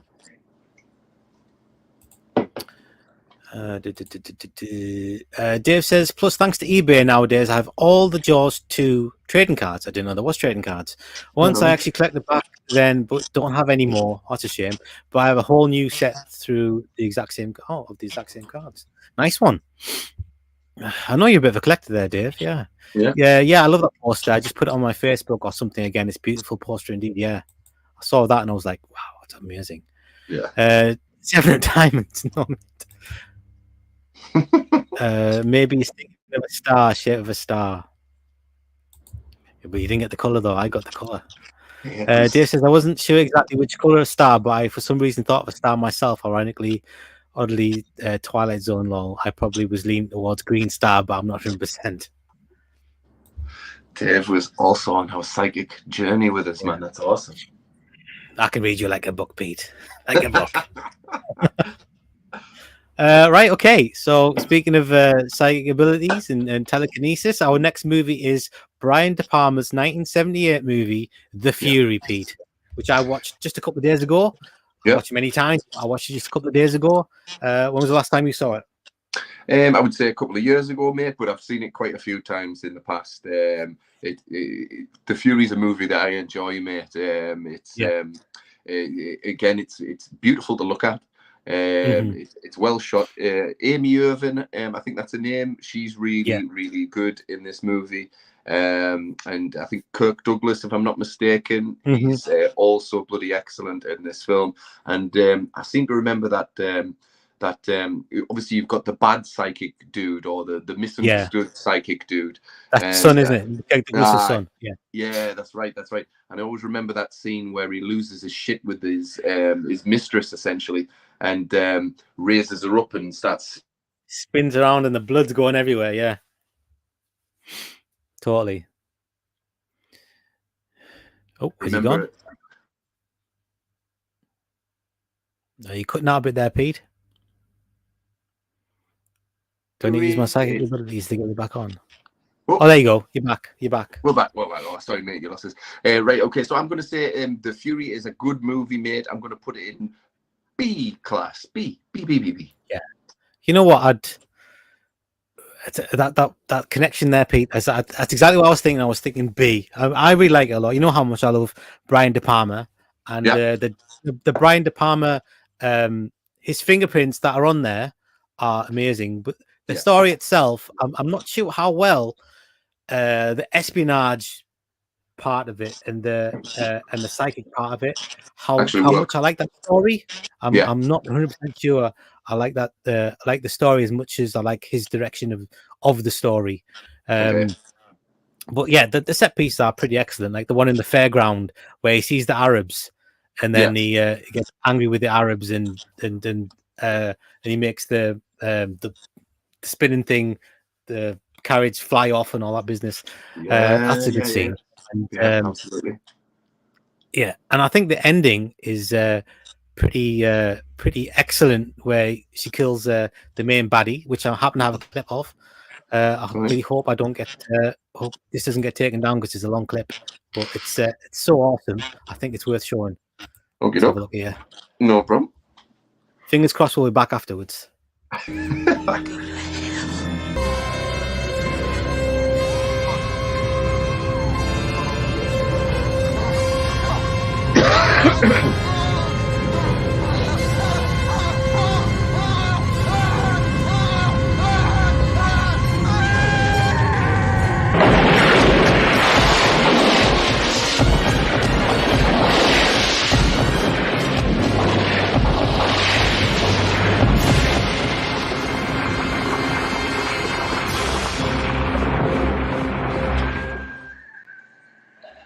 That's fantastic, that man. I love the way that movie ends. And that's exactly the end of the movie. That's brilliant. If they made that movie now, I tell you, they would have done a Matrix thing where it would be in slow motion, the camera would be revolving around because there's so many different angles of that same explosion. Yeah, it's just immense. And It's- John Williams' score and everything around it. That's a fantastic way to end a movie. Yeah. It's really, really good. It's not as good as the Carrie, but it's a really, really good, really, really solid film. Yeah, I would agree with you, mate. It's high quality stuff, so it's a goodie. It's a keeper. Yeah, so we'll stick that in B. Yeah, nice. Yeah, right. Fury is excellent, and the next one is Eyes of Laura Mars, which I have seen, but it's so long ago, Pete. I really don't remember very much about it at all. I think you've seen it lately. Yeah, I watched it last week, mate. It's got Faye Dunaway in this movie, playing the main character, Laura Mars, who's a fashion photographer, kind of a fashion photographer anyway. She photographs violence, and for some reason, the people buy these photographs of her mock violence, and which is a strange one, but.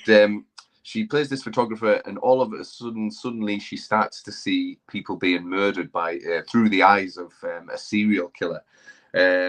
Tommy Lee Jones is in this movie as a man who's initially just quite disturbed by her artwork, but when people start turning up dead, he ends up being the copper who's investigating the whole case, the detective.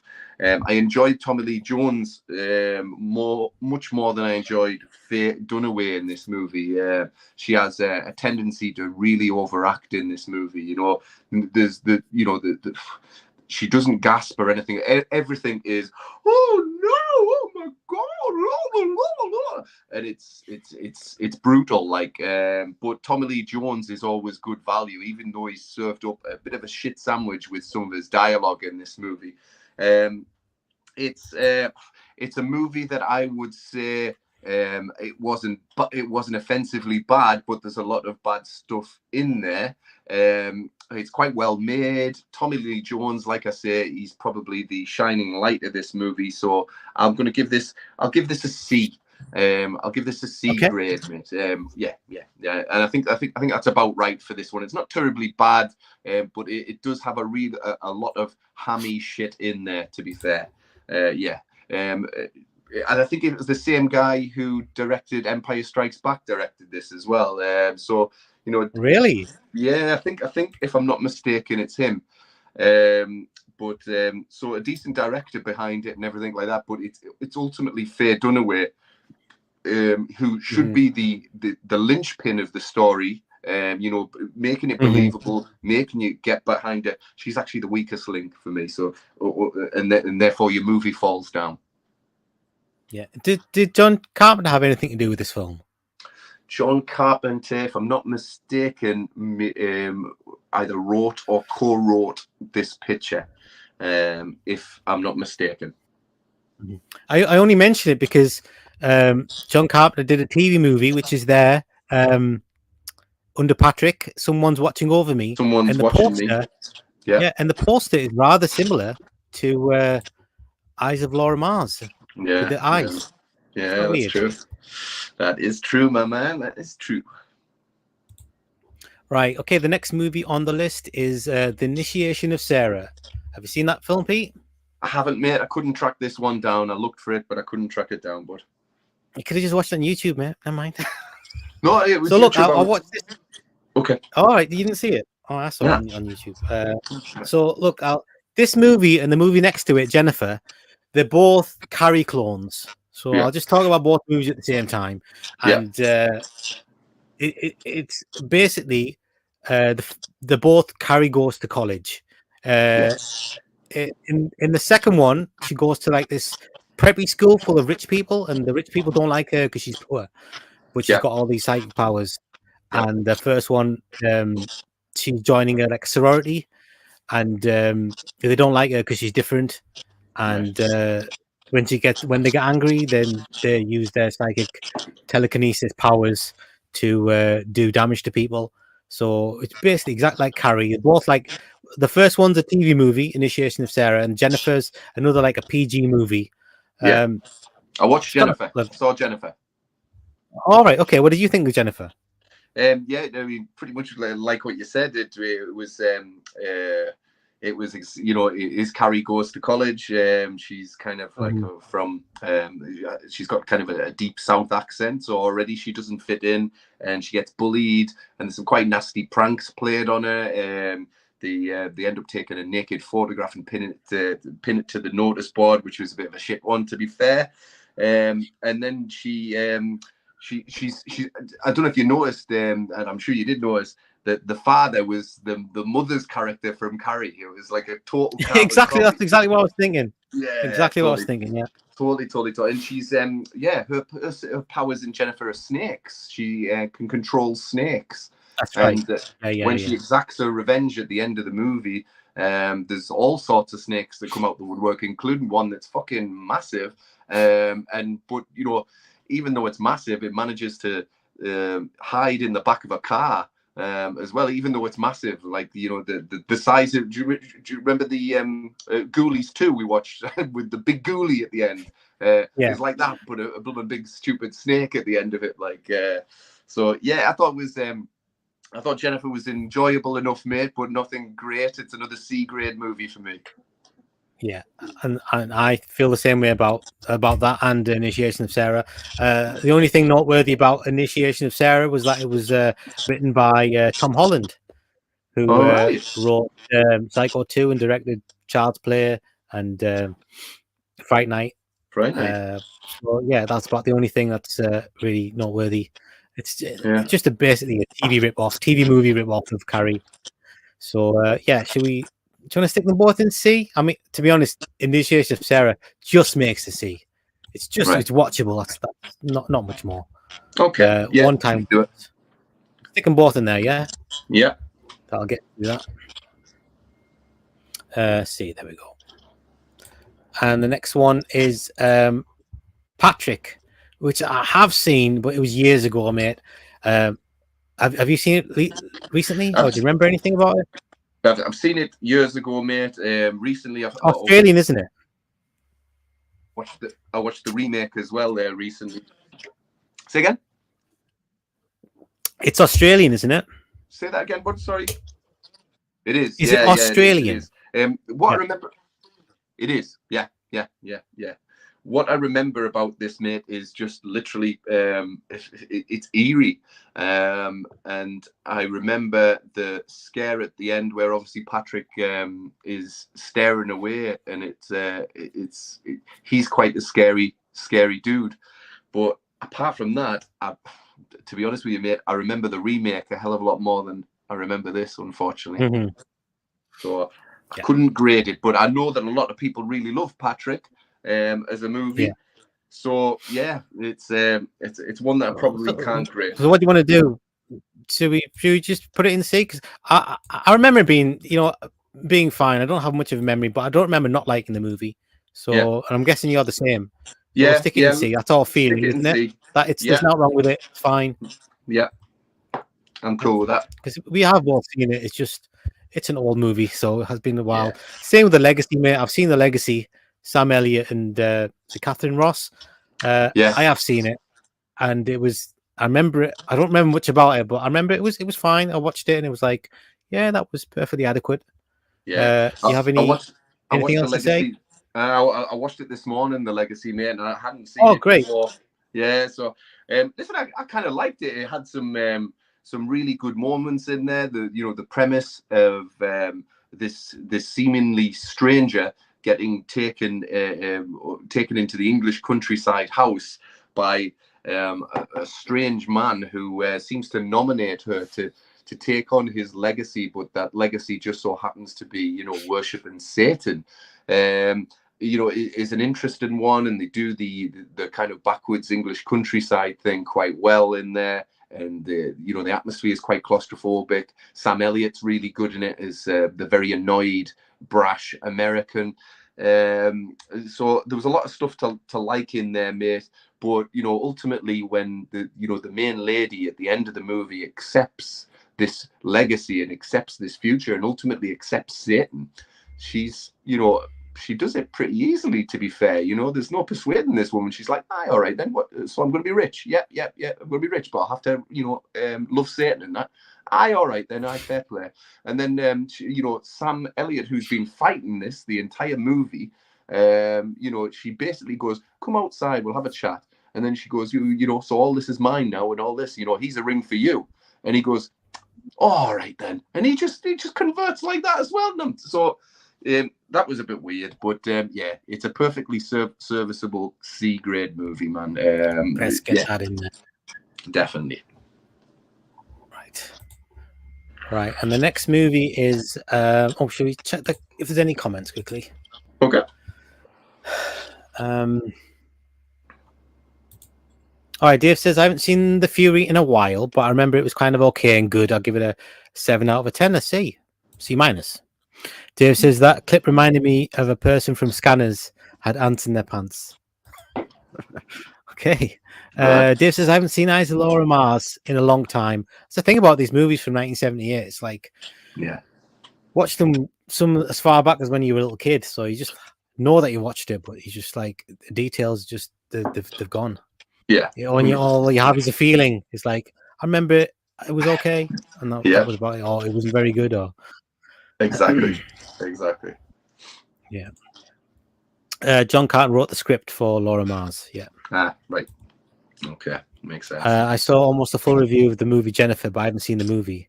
Looks to me like a subpar Carrie knockoff. Yeah. Pretty much what it is. Yeah.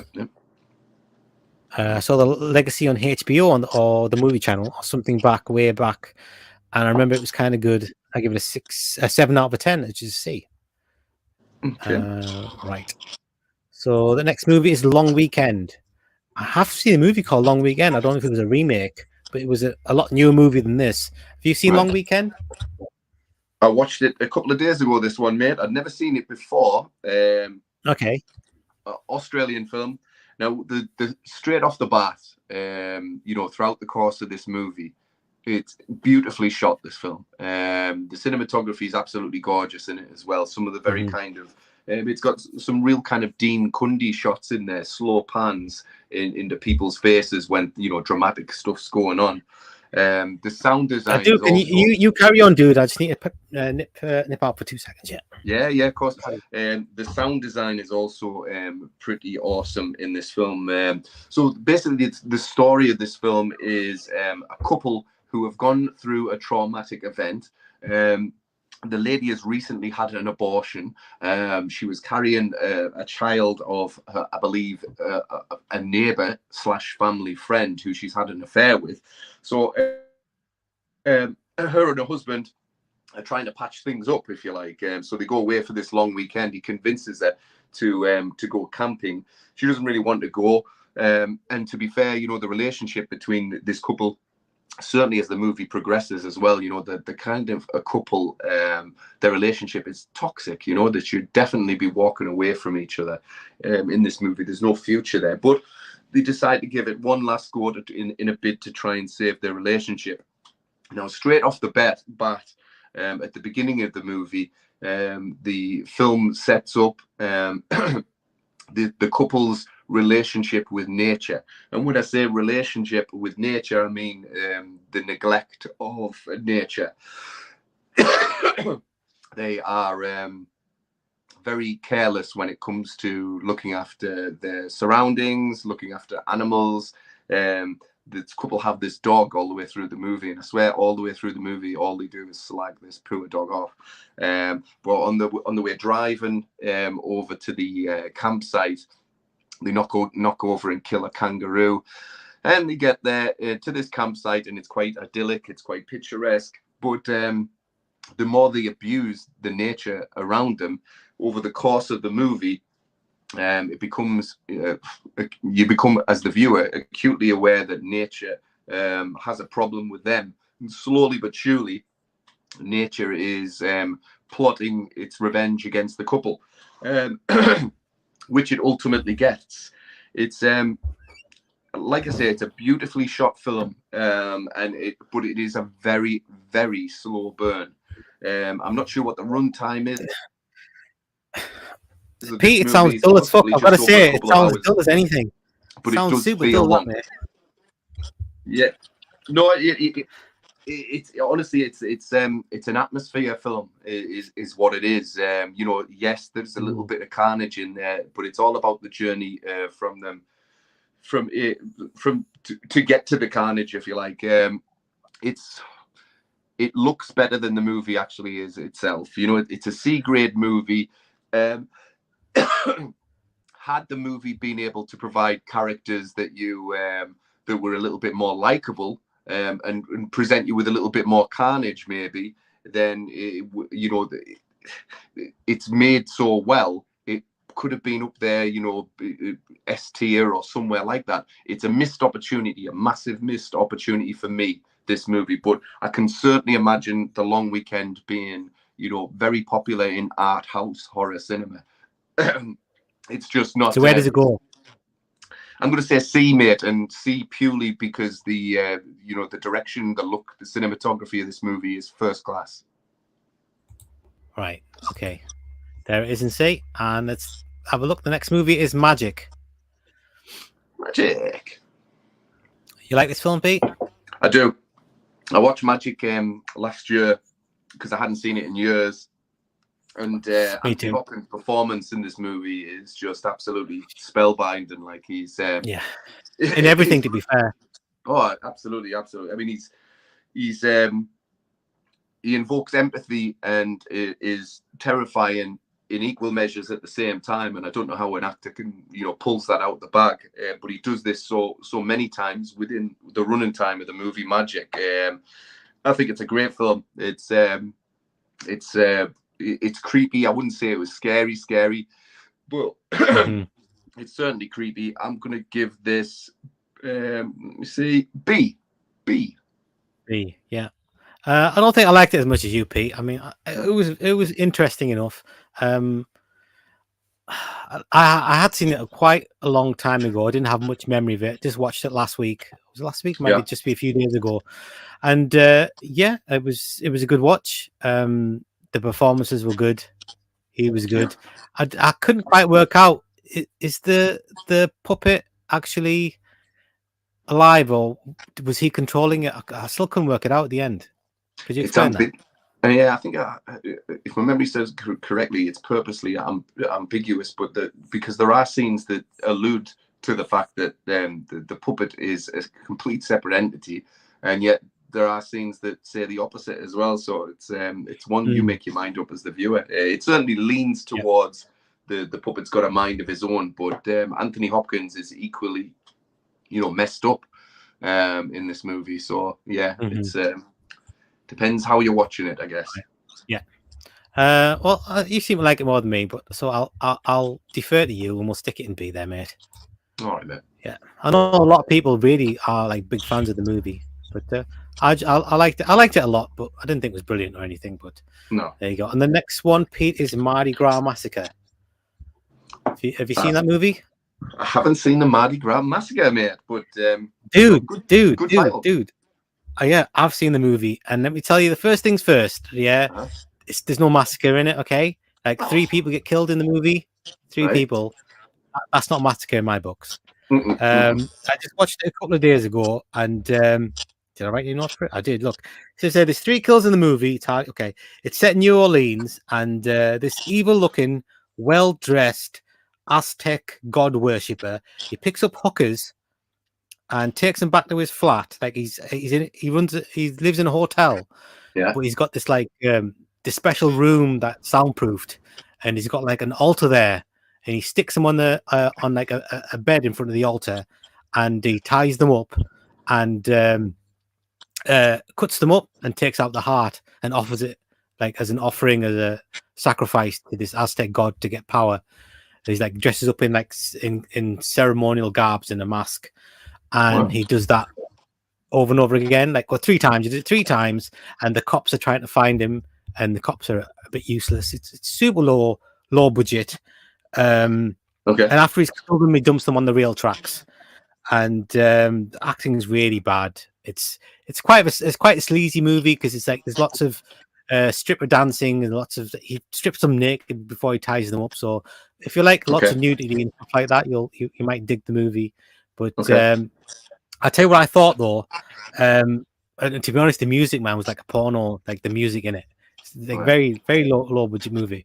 But the actual hero of the movie, which is strange, is this this guy who delivers the Chinese food to the baddie's house. He's like the actual hero of the movie because he's the one who like lets them know because the cops are useless. They don't know anything and they can't figure anything out.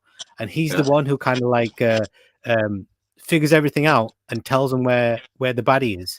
And the weird thing is, he tells them where the baddie is and says, "Okay," and then they go to a bloody pub and start having a drink. I don't know why they don't just go to the baddie's house and get him. It's like I've got a little clip here of this Chinese guy. He's pretty awesome, but it's the only good thing in the movie. Have a look. All right. Somebody order Chinese dinner? Yes, how much is it? 1950.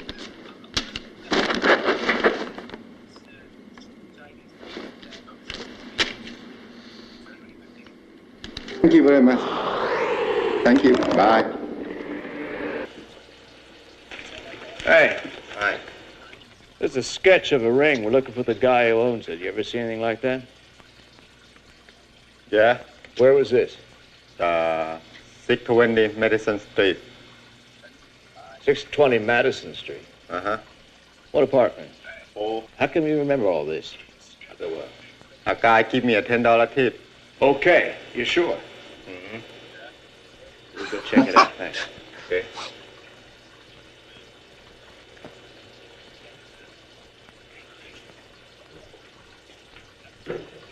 Damn, it feels good to be a gangster. A real gangster ass nigga plays his cards right. A real gangster ass nigga.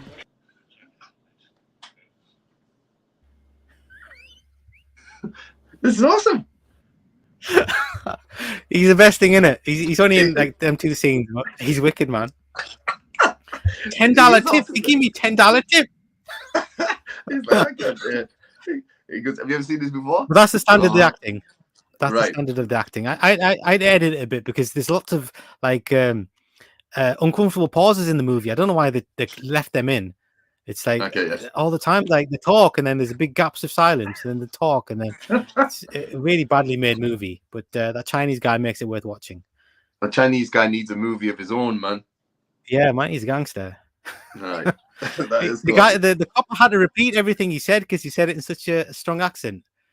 He says, "Oh, what's the address?" And he goes, "Madison Street." And he goes, "Oh, Madison Street." He had to repeat everything he said. That is awesome, mate. That is awesome. The guy probably actually works in a Chinese restaurant. They probably just went there and just said, "Can you just do a bit of acting for us, mate?" And he was I was like, going to say, mate, the "Can guy I get a looks tip? $10 tip?" Yeah, exactly. The guy looks like he's never done a day's worth of acting in his life, and they've just put him in front of the camera. Like, right, to be fair. All right, there you go, Pete. So I'm gonna have to give that a D because it's a pretty crap movie. Okay. Even the Chinese dude couldn't save it. Even the Chinese dude. Fair. Right, and the next movie is Piranha. I forgot about Piranha. Piranha. I love Piranha. I think it's an excellent film, Pete. I'm a really big fan of this movie. I like it more than the remake. It's just a really enjoyable. Like I said, I'm a sucker for creature features, man.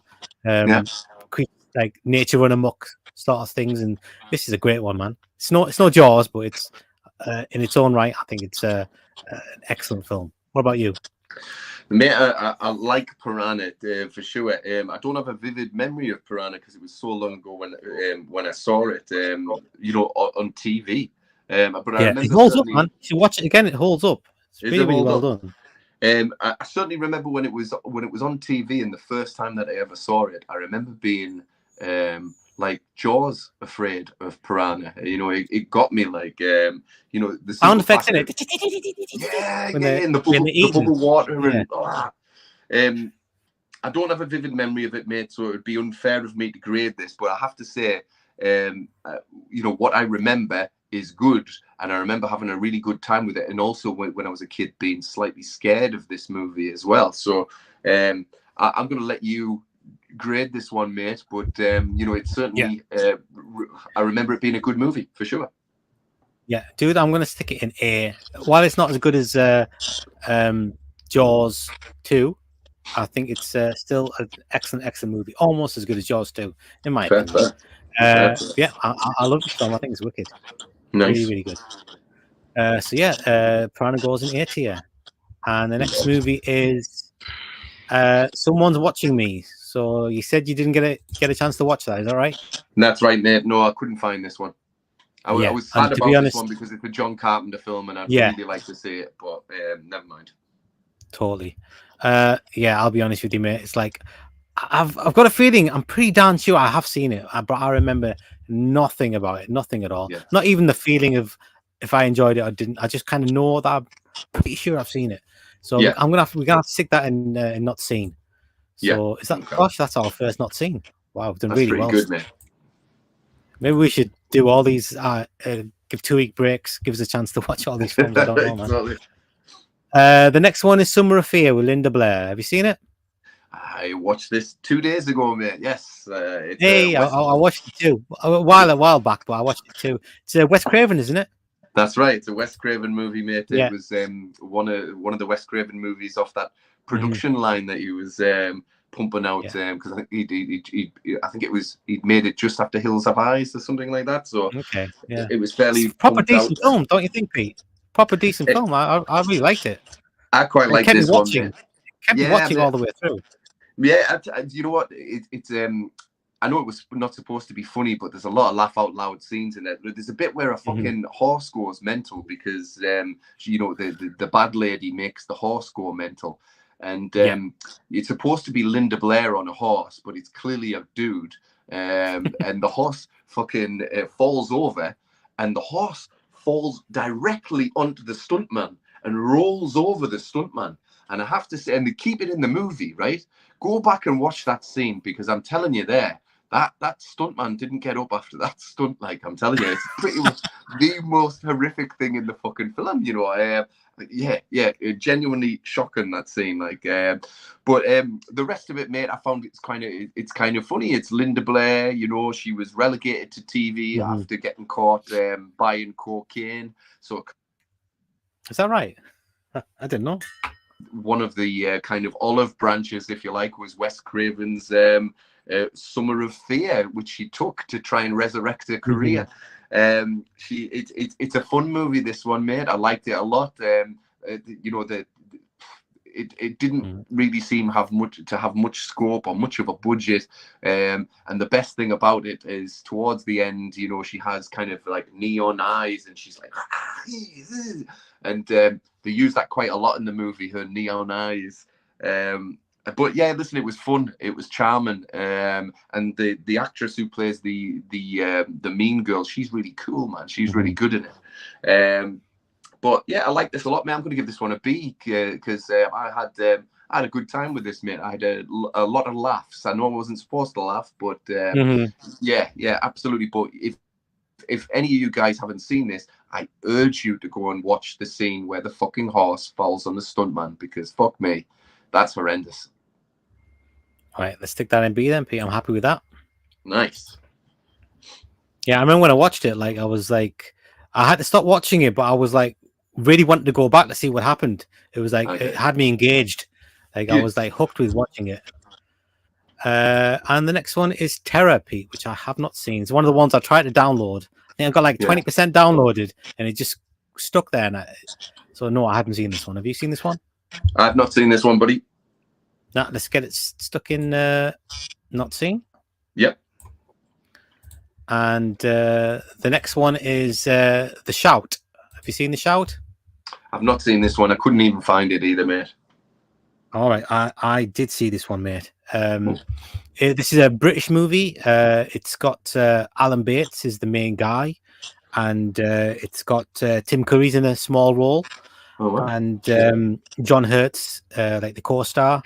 So it's set in a mental institute, and they're having a cricket match, and so Tim Curry comes along just to like do the scores, and Alan Bates is scoring for the other side.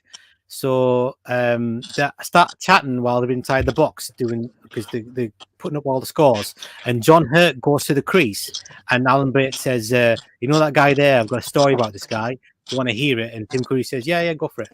So he tells him a story of that Alan Bates met John Hurt. John Hurt, and he's like a musician, and he meets him one day, and John Hurt invites him back to his house where he's got a wife, and they have dinner. And he says that he's just come back from Australia, and he learned all this magic from these Aboriginal people in Australia. And one of the powers that he learned was that he could do this shout, where if anybody hears the shout, they'll die. Anyone in in earshot of the shout will die. And John Hurt doesn't believe him, so he takes him out to there's some sand dunes. Even though it's England, some sand dunes somewhere. He says, "I'll take you out there in the morning, and you put some cotton buds in your ears, and I'll do the shout, and you'll see I'm telling the truth." So he does it, and he's telling the truth. Like John Hurt, but he falls down all the sand dunes, and he's his head's ringing, and all the sheep that are around there, they all die. So that thing's real. But Alan Bates can do some other spells and things that he learned from these Aboriginal people, and he makes John Hurt's wife fall in love with him. And John Hurt can't do anything about it because Alan Bates says, if you try and stop me, I'll shout and you'll die. It's like a death shout. Right. So it got a bit strange because there's a weird thing where John Hurt was walking around these sand dunes, and he finds all these pebbles, and these pebbles are referring to people. So every time he picks up a pebble, it's connected to a person, and then and one of those pebbles is connected to Alan Bates, and he finds the pebble, and he starts smashing it in, and Alan Bates can feel it, and he kind of he's just walking, and then he starts hitting the pebble out in the sand dunes, and Alan Bates is in his house shagging his wife, and then he starts he's feeling the pain of this pebble getting hit. He falls down the stairs, and then John Hurt gets the police to go to his house, and the police arrest him because apparently Alan Bates had killed his wife, and then he got sent to the institute, and then at the very end of this cricket match, because he's all this is telling the story, he's about to do the shout again, and they get stuck inside this where they're doing the scorecard thing, and lightning strikes it, and it blocks the sound of the shout, and he gets exploded by the lightning. It's all very, very strange, mate. It was really, really strange. I didn't quite know what was going on and why it was happening, and it was fine though. It was all right. It was interesting enough. I mean, I'll give it a C. It's worth a watch, but it's really strange, very talky. It's a very, very talky movie. With Alan Bates and John Hurt, then good cast. Yeah. So yeah, I'll stick that in C. I don't even know if I explained that very well, but it was it was hard to follow. It really was. Yeah, so let's stick that in C. And the next movie is The Bermuda Triangle. Have you seen that, mate, Pete? I've not seen that movie. I watch this on YouTube, mate. It's a terrible film. It's I think it's possibly Italian, but it's very, very badly dubbed.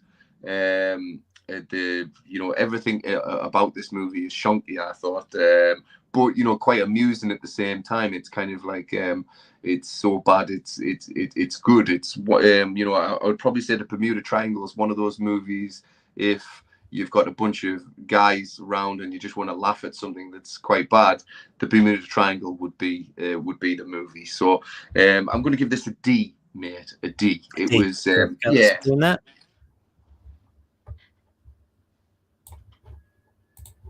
Awesome. And the next one is The Evil, which again, mate, it's another one of the movies I have seen. Yeah. And I even remember that thing there on the poster. Yeah. I remember that being a creepy thing when it opens up and it's got this power inside it. But the movie itself, I don't remember much about it. I remember I got through it and it was fine, but I don't remember any details about it. I mean, it's an automatic C for me. Have you seen it? I'm exactly the same as you, mate. I saw it on video years and years ago. I don't remember it being horrendous, but I don't really remember much about it, mate. Right, let's give it the benefit of the doubt then. Stick it in the C. Okie doke. Yeah, because I don't remember it being like a bad movie or anything. Yeah. And the next one is the Manitou. Have you seen the Manitou? I haven't, mate. No, I haven't. I looked for it, but couldn't get hold of a full movie version of it. Yeah, dude, I saw it. I saw it a few days ago, and oh boy, it's a strange movie. It's like I think it's quite a high budget movie. It's got Tony Curtis in it, and which is weird because his daughter Jamie Lee Curtis is in Halloween same year. But anyway, it's about this lady. She's got this growth on the back of her on her back, like the bottom of her neck, and it's growing and growing and growing. She goes to the doctors, and the doctors X-ray it and said there's something inside that thing growing, and they said it looks like a fetus. So she meets. She's friends with Tony Curtis, and Tony Curtis is like this. He's running a racket with like tarot card reading. So he says, "Oh, I'll go with you tomorrow, and I'll drive you to the hospital, and you get that thing removed, and everything will be fine." And when they do it, there's something inside it, inside the growth, stops them from doing the operation. Like they're about to cut her open, and then all of a sudden, like something takes control of the surgeon's hand, and he ends up cutting himself. And then they try it again with like lasers, and then when they're just about to cut the thing off, the lasers go out of control and start firing everywhere. They find out that they go to a like a palm, like some sort of person who's into all this supernatural stuff, and they do a seance, and they find out that there's the Manitou. To be honest, when I watched the movie, I thought it was called the Manitou, which is like that creature with the bull head. It's nothing to do with that, dude. A Manitou is the immortal spirit of a reincarnated Indian medicine man. Okay. That's what it is, and that's living inside. That's growing inside her back. That growth in the back, and it's going to grow so big that it's going to come out of there. She's going to be reincarnated in that sack on her back. So Tony Curtis is trying to like free her from it because he doesn't want her to die because it's a friend. Yeah. So he goes to see another medicine man and says, "Can you help us with that? The only way to fight the whatever spell that's on her is to get another medicine man to do his spell." So he goes to the hospital, but by this time the growth's so big, the medicine man kind of explodes out of the back, and it's like this little midget medicine man dude. And so so this Indian red Indian dude pours something around the bed so he can't escape from there, and he's doing all this all that business, trying to defeat this reincarnated medicine man dude, but he's really powerful. So they decide to use. So apparently in the Indian magic, Indian like folklore, everything has a spirit, even machines.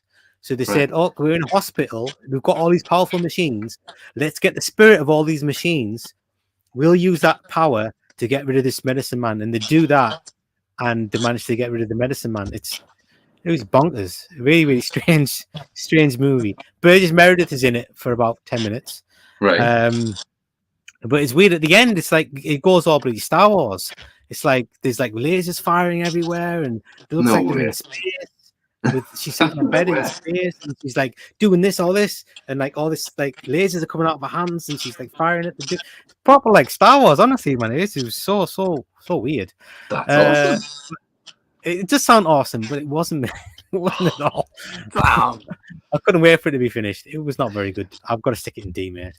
Okay. It's a well-made movie. It's got a budget behind it, that's for sure. Really? Okay. Yeah. So let's stick that in there. Like I said, it's a bonkers film. Absolutely bonkers. And the next one is The Redeemer, the son of Satan. Have you seen that movie, mate? I think I lost The Redeemer. Right. I've not seen this one, Batty. No, I haven't. Yeah. Well, look, this was the first movie I saw when we started doing this 1978 list. All right. And it's the one I didn't take any notes of. And it was like, honestly, man, it was so bad. I've forgotten almost everything that happened in the movie. I just remembered that it was a load of shit. Right. Yeah. It was. Let me just stick the clip on. I had to use it once to. Oh my God. I mean, it was awful. The only thing I remember about it was that at the beginning, it's so strange. There's like a little lake, and this kid comes out of a lake, which is weird, and he's got 2 thumbs. He goes out of the lake. He goes to this Catholic school, and the kids are picking on him. And then he goes. He's like I think he's in the choir or something. And there's like a priest who giving a sermon, and then it cuts away to these bunch of people who are going to a school reunion, and they go there, and this Redeemer dude is picking them off one by one at this reunion, and at the end you find out that it's the priest that was giving the sermon. He's the Redeemer. He's the one who's been killing them all, punishing them for some sins. Right. I mean, I don't know. I would think killing people is a pretty big sin as well, to be honest. But you would think. And then at the end of the movie, and he's got 2 thumbs as well. And at the end of the movie, the kid goes back into the lake, and then it just finishes, and that's it. And it just finishes. It's fucking strange, man. I didn't. Bizarre. But it was tosh. It was absolute tosh. Right. I'm gonna stick that dude in D. Okay. I mean, I did get through it, so I won't stick it in F. But it was rubbish. Fair play. Fair play. And the next one is Attack of the Killer Tomatoes, which I've never seen. Pete, have you ever seen that movie? I've not seen it. I've only seen Return of the Killer Tomatoes, mate. Oh, okay. So let's just stick that in not seen. Yeah. I mean, it's famous franchise there, but never seen any of the movies, to be honest. And the next one is the Toolbox Murders. I've seen the remake, but I've not seen the original. Have you? Exactly the same, mate. I've seen the Toby Hooper remake, but not seen this one, buddy. No, me neither. I did look for it. I just could not find it. I thought it would have been easy to find, but no, I couldn't find it. I like the cover though. Yeah, definitely. Yeah. Right. Tell you what, let's go to some comments because I don't think I've been doing the comments for a while. All right. Okay. So Dave says, not to hit the same drum again, but I'm 52 nowadays, so I have a good memory of a lot of the movies back then. But I love the ones that fall through the cracks, the ones that we can't remember right away. Even if these obscure movies are subpar, at least I'd say most of them are refreshing to see again compared to all the stuff that's shown on TV nowadays. True. Like a lack of a better term on cable TV shows, Titanic or Lethal Weapon. Don't say anything about Lethal Weapon. I love Lethal Weapon. Or something we see all the time, like Shrek or something. But how often did they ever show Eyes of Laura Mars? Yeah, I see his point. I do see his point. Dave, there's a channel called Screen Picks on American cable that plays these type of obscure horror movies, or just movies in general, that we don't see a zillion times on other channels. Dave says, but it's spelled Screen Picks. You can watch movies on there. I think it must just be in America, that. There's such as Wild Things, silly movies from the 80s, or Michael Dudikoff movies, The Fourth Wall with Roy Scheider. I'll give Piranha 8 out of a boosty 10, a B. My player. Yeah. You should check that movie out, Pete. It's really good. It holds up really, really well, in my opinion. Dave says, I've seen some, I don't see Some Real Fear yet. I'll definitely have to look into that one. Nothing related, but I did get to see Deadly Blessing for free back in the theaters, thanks to the projectionist friend. That's another one that's a bit bonkers as well, especially it is. Dave says I saw the Bermuda Triangle a long time ago, and I remember it was pretty cool and mysterious, but I don't remember enough of it to rate it.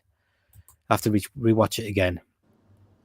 Dave says, sorry to backtrack, but I'll spell it right here instead of speech to text. Lol. The cable channel I was trying to talk about is Screen Picks.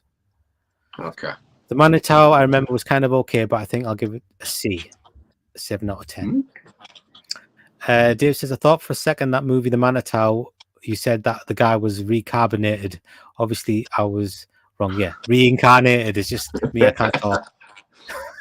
Once we get the 2-hour mark, dude, Pete, we've been going 2 hours and 45 minutes. Holy shit. My goodness. Let's crack through these. A lot of these are not scenes. We'll just whack them in there, Pete. I'll put them at the end there because I knew I hadn't seen them. So if you haven't, we'll stick straight in there. Dave says, I like Attack of the Killer Tomatoes, but I don't love it necessarily. I give it a 6.5. I think that's a really low budget film, isn't it? Dave says, I have the remake of Toby Hooper. Oh, the remake of Toolbox Murders, Toby Hooper one on DVD. I thought it was okay, but disappointing. Right. All right, let's crack on with this, Pete. Let's do it. We can get this done in just a couple of minutes. The Comeback. Have you seen it, Pete? I have seen it, mate. I watched it maybe yesterday, I think, mate. Right. Give us a quick, just a very, very quick synopsis and what you think. Yeah, certainly. So it's about essentially a kind of Engelbert and Humperdinck kind of singer who's had his 5 minutes of fame 10 years ago. He's a singer, and he marries this rich woman, and then they're about to get divorced. And when he gets divorced, she's kind of taken him out of the limelight. He goes back to his music producer, and they're going to record a new album with him. Meanwhile, so he goes to the recording studio, and they set him up in this nice country house as well. And in the background, his ex-wife, or soon-to-be ex-wife, is murdered in his apartment, and the murder itself is quite it's quite nasty. And she gets a hand cut off, and she's laying on the stairs all bloodied and stuff like that. Yep, it's frozen again. Essentially, there's a diabolical plot going on in the background, and you wonder how this interlinks with this guy, this singer. It's not a bad movie, this one, mate. It kind of had me entertained. It's British. All the actors were quite convincing in it. Pamela Stevenson is in this movie, mate, and she's absolutely phenomenally stunning in this movie. Like, I had no idea she was that stunning. So to be honest, she was the highlight of the movie for me, like, mate. But the violence is quite good when it goes, and it gets quite creepy in places. It's not scary, so it's a C for me. It's a C. Yeah, let's get that in there. And the next one is sounds quite interesting, actually, Pete. Are You Alone in the House? Have you seen it? I watched this one as well, mate. Blimey, so, yeah, go ahead. Yeah, so this one is a TV movie, mate. And it stars a very young, the main lady, her name escapes me, but there's a very young Dennis Quaid in there, who ends up playing quite a sinister role in the part. It's essentially about a very naive girl who starts receiving messages in a locker like, "I am watching you," and starts getting, dodgy phone calls. And throughout the course of the movie, it gets a little bit more intense, and then ultimately, towards 80% of the running time, Dennis Quaid turns up in her babysitting house and says, all them phone calls, all the messages, it was me all along, your best friend's boyfriend, it was me. And then he rapes her. So she's then found, and she doesn't want to tell anybody. But ultimately, mate, this movie isn't a horror movie; it's a rape movie, and it's a very soft rape movie. It's a TV movie, which ultimately carries the message: why is the victim never believed? She ends up setting Dennis Quaid up to gain enough evidence to get him at the end. And even then, because he's a rich dude and son of a lawyer, he gets off with something like aggravated assault rather than actual rape, that kind of thing.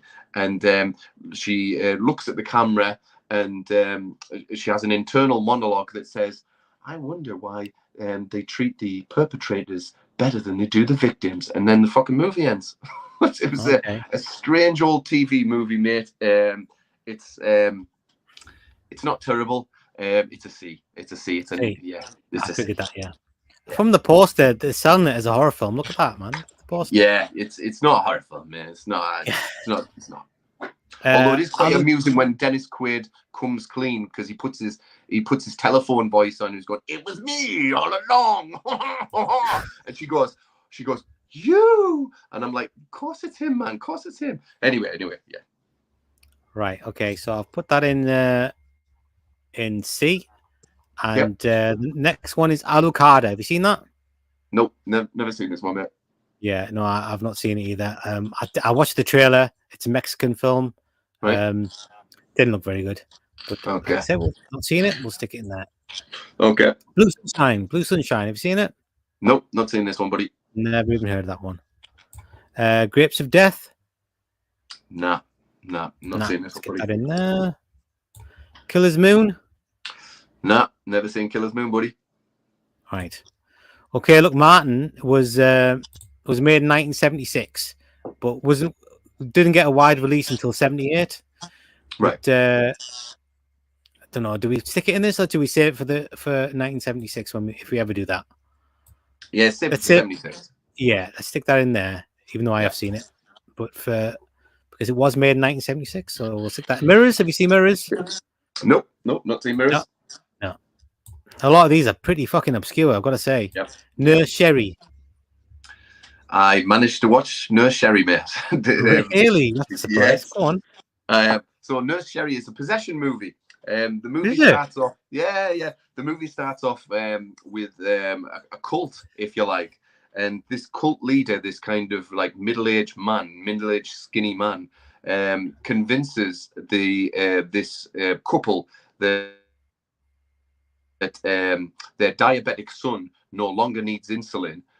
Because his powers will save the son, that kind of thing. Anyway, the son dies, but don't worry, because this man does this ritual to try and get him back. It's quite funny, this scene, because the guy's clearly dead. Like, I mean, he's decomposing, like, right. And I don't know how he thinks he's gonna, even if he brought him back to life, the poor kid's gonna look like a fucking zombie. He's decomposed, like.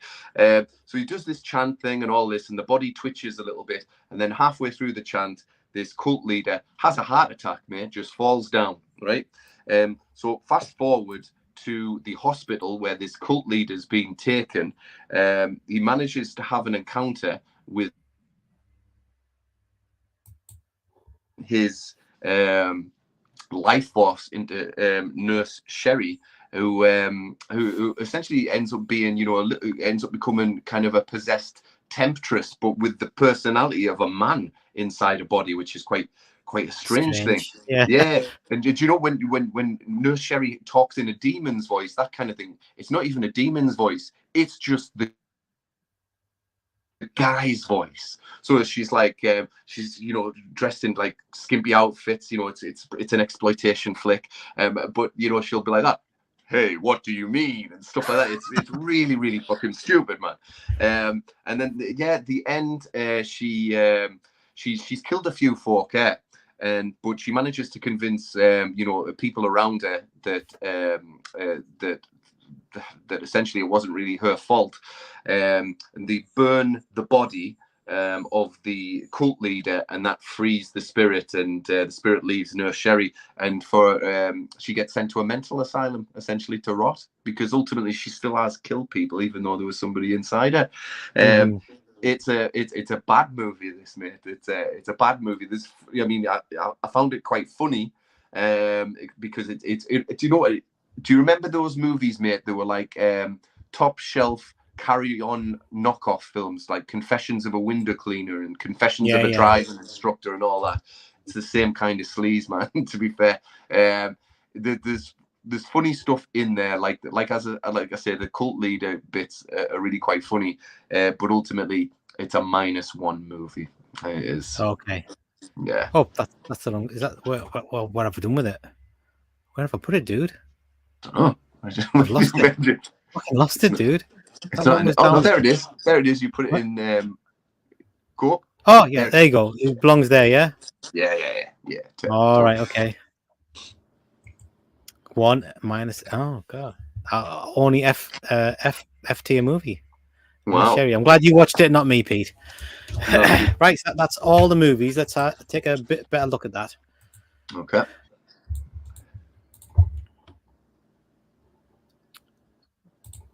Down. Right, okay. So that's all our movies from 1987, 1978 ranked. Right, should we top up the scores, Pete? Let us top up the scores, mate. Right. Yeah, absolutely. Actually, just before we do that, let me just put on the scorecard for what we've got so far from our previous episodes, and then we'll compare it with what we get today. Here we go. Okay.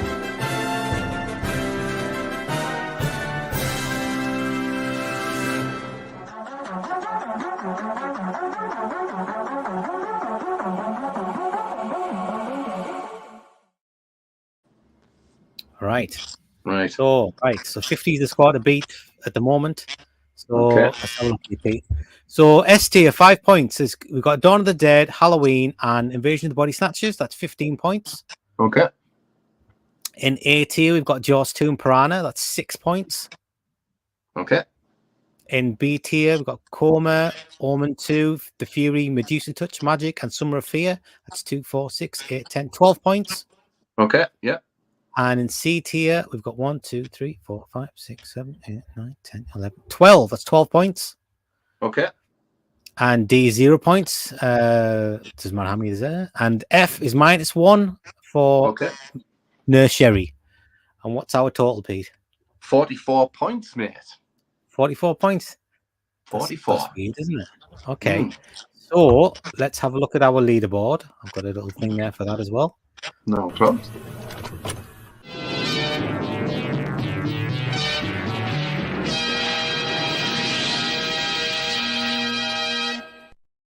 This is our all-time leaderboard, and 1978 is joint with 1983, and that's right near the bottom. That, Pete, I felt like it was a good year. Yeah, didn't it to you? Yeah, it did. But and then I think only got 44 points. Well, I think we got so many movies with just 1 point. That's the killer there. Totally, yeah. So that's so over the of all the episodes we've done, including mine from last year, the score to beat is still 1990 with 70 points, and 1986 62 points, 1982, which we did a few weeks back, 50 points, 1984 we did a few weeks back, 50 points, 2016 48 points, 1981 46 points, 1983, which we did not long ago, is 44 points, 1985 42 points, and 1978 44 points. Interesting. It is interesting. It did feel like it did feel like it was going to be a better year than that, but that's what it got. Even with bloody Halloween in there and all them other ones. God. Absolutely. Oh well. Dawn of the Dead, and Invasion of the Body Snatchers. Amazing. Yeah. Right. So the question is, what are we gonna do next week, Pete? Well, do you want me to? I'm going to let you choose, Vass, because I screwed the pooch with 78, to be fair. So go for it, Vass. Go for it. I fancy something a little bit more recent, to be fair. But I don't know. Should we try something in the 90s or the 2000s? What do you think? Sounds good. Yeah. Either way. Look, we haven't done any apart from 1990. We haven't done any in the 90s, and we haven't done any in the between 2010, 2020, between 2000 and 2010. We've not done any either. So, what are you leaning towards? 90s or the 2000s? Let's do the 90s, mate. Let's try and get the numbers up. All right. Okay. Bit. Yeah. We try like mid 90s. Let's go with like 94, 95. What do you think? Do 95. Yeah, sounds good. Do 95. Yeah. Or should we do 94? 94 is going to have In the Mouth of Madness, and it's going to have Wes Craven's New Nightmare. Let's do 94. Brain Scan. I think Brain Scan was 94 as well. Let's do 94. All right, cool. Let's do that, man. So, episode 5 in our best year in horror is going to be 1994, which hopefully, touch wood, fingers crossed, will be next Sunday. Yes, it will. Yeah, awesome.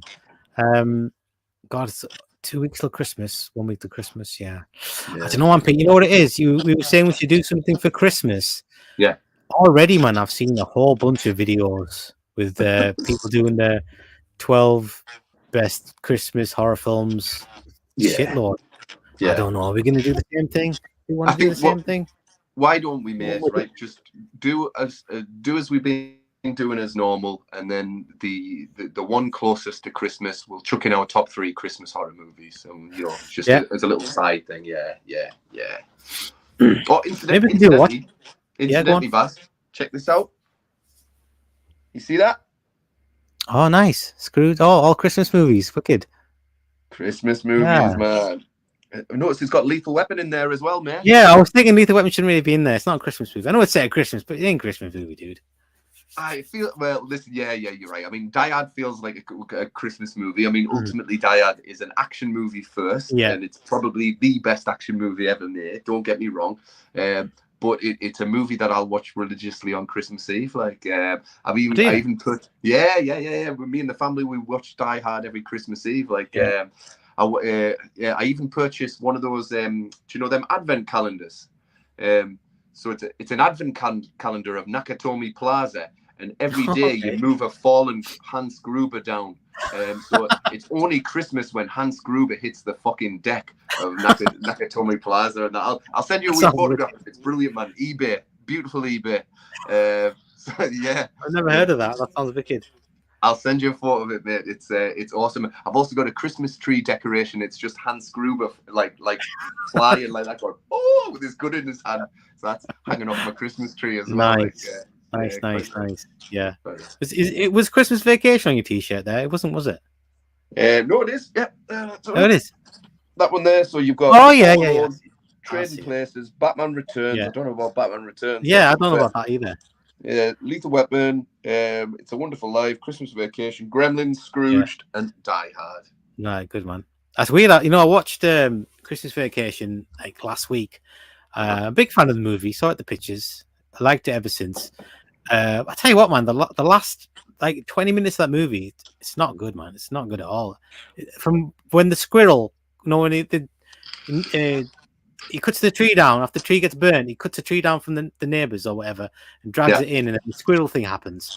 From then on to the end, it's not very good, man. It's not very funny.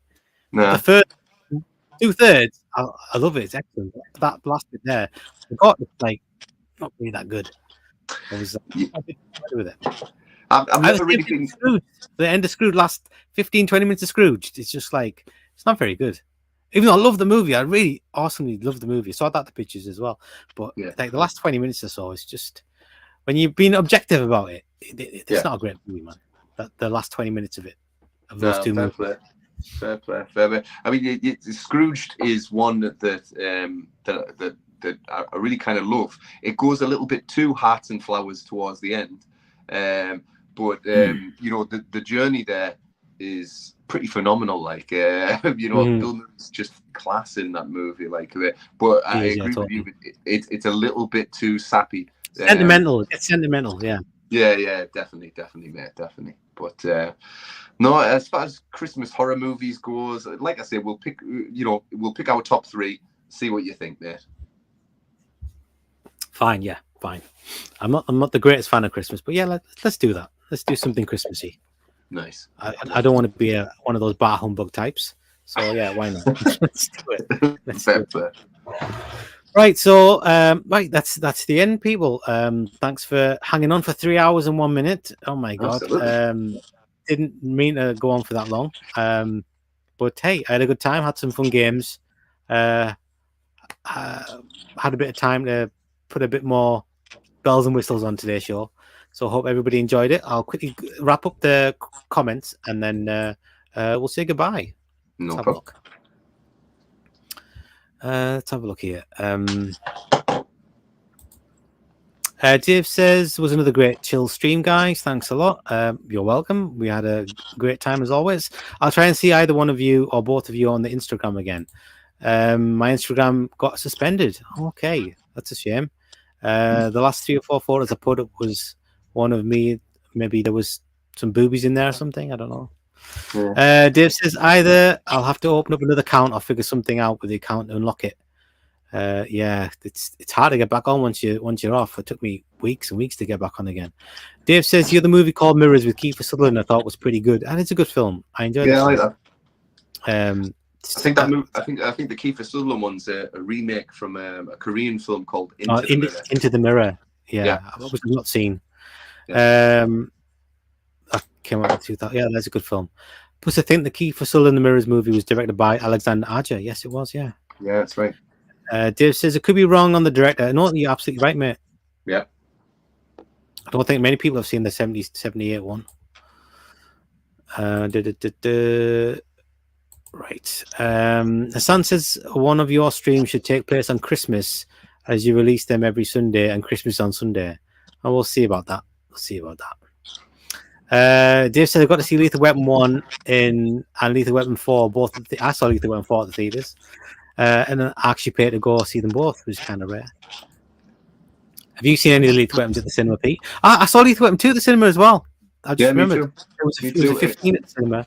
I didn't see 3 though for some reason, but I saw 2 and 4 at the cinema. I think I maybe saw 2 Lethal Weapon 2. Did I not see that with you, Vass? I might have seen that with you. I don't know. You might have. You might well have. Might well have. Yeah. Dave says Batman Returns has Christmas stuff in it. Even Shrek, Max, Shrek, Christopher. Yeah, I suppose so.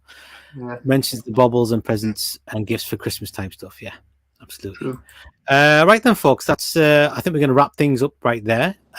We will see you soon on the next episode. Thank you very much for joining us, and take care. Do you want to say goodbye, Pete? Yeah, listen, thank you so much for having me again, Vass. It's always a pleasure, mate. And yeah, I've really enjoyed myself again. And next week, I promise that I'll have a perfectly working PC, and there'll be no technical dramas or anything like that. Hey, it went pretty well. It was just one or two hitches. Not a problem at all. All right, so thank you guys. Enjoy your week, and we'll see you soon. Ta-da.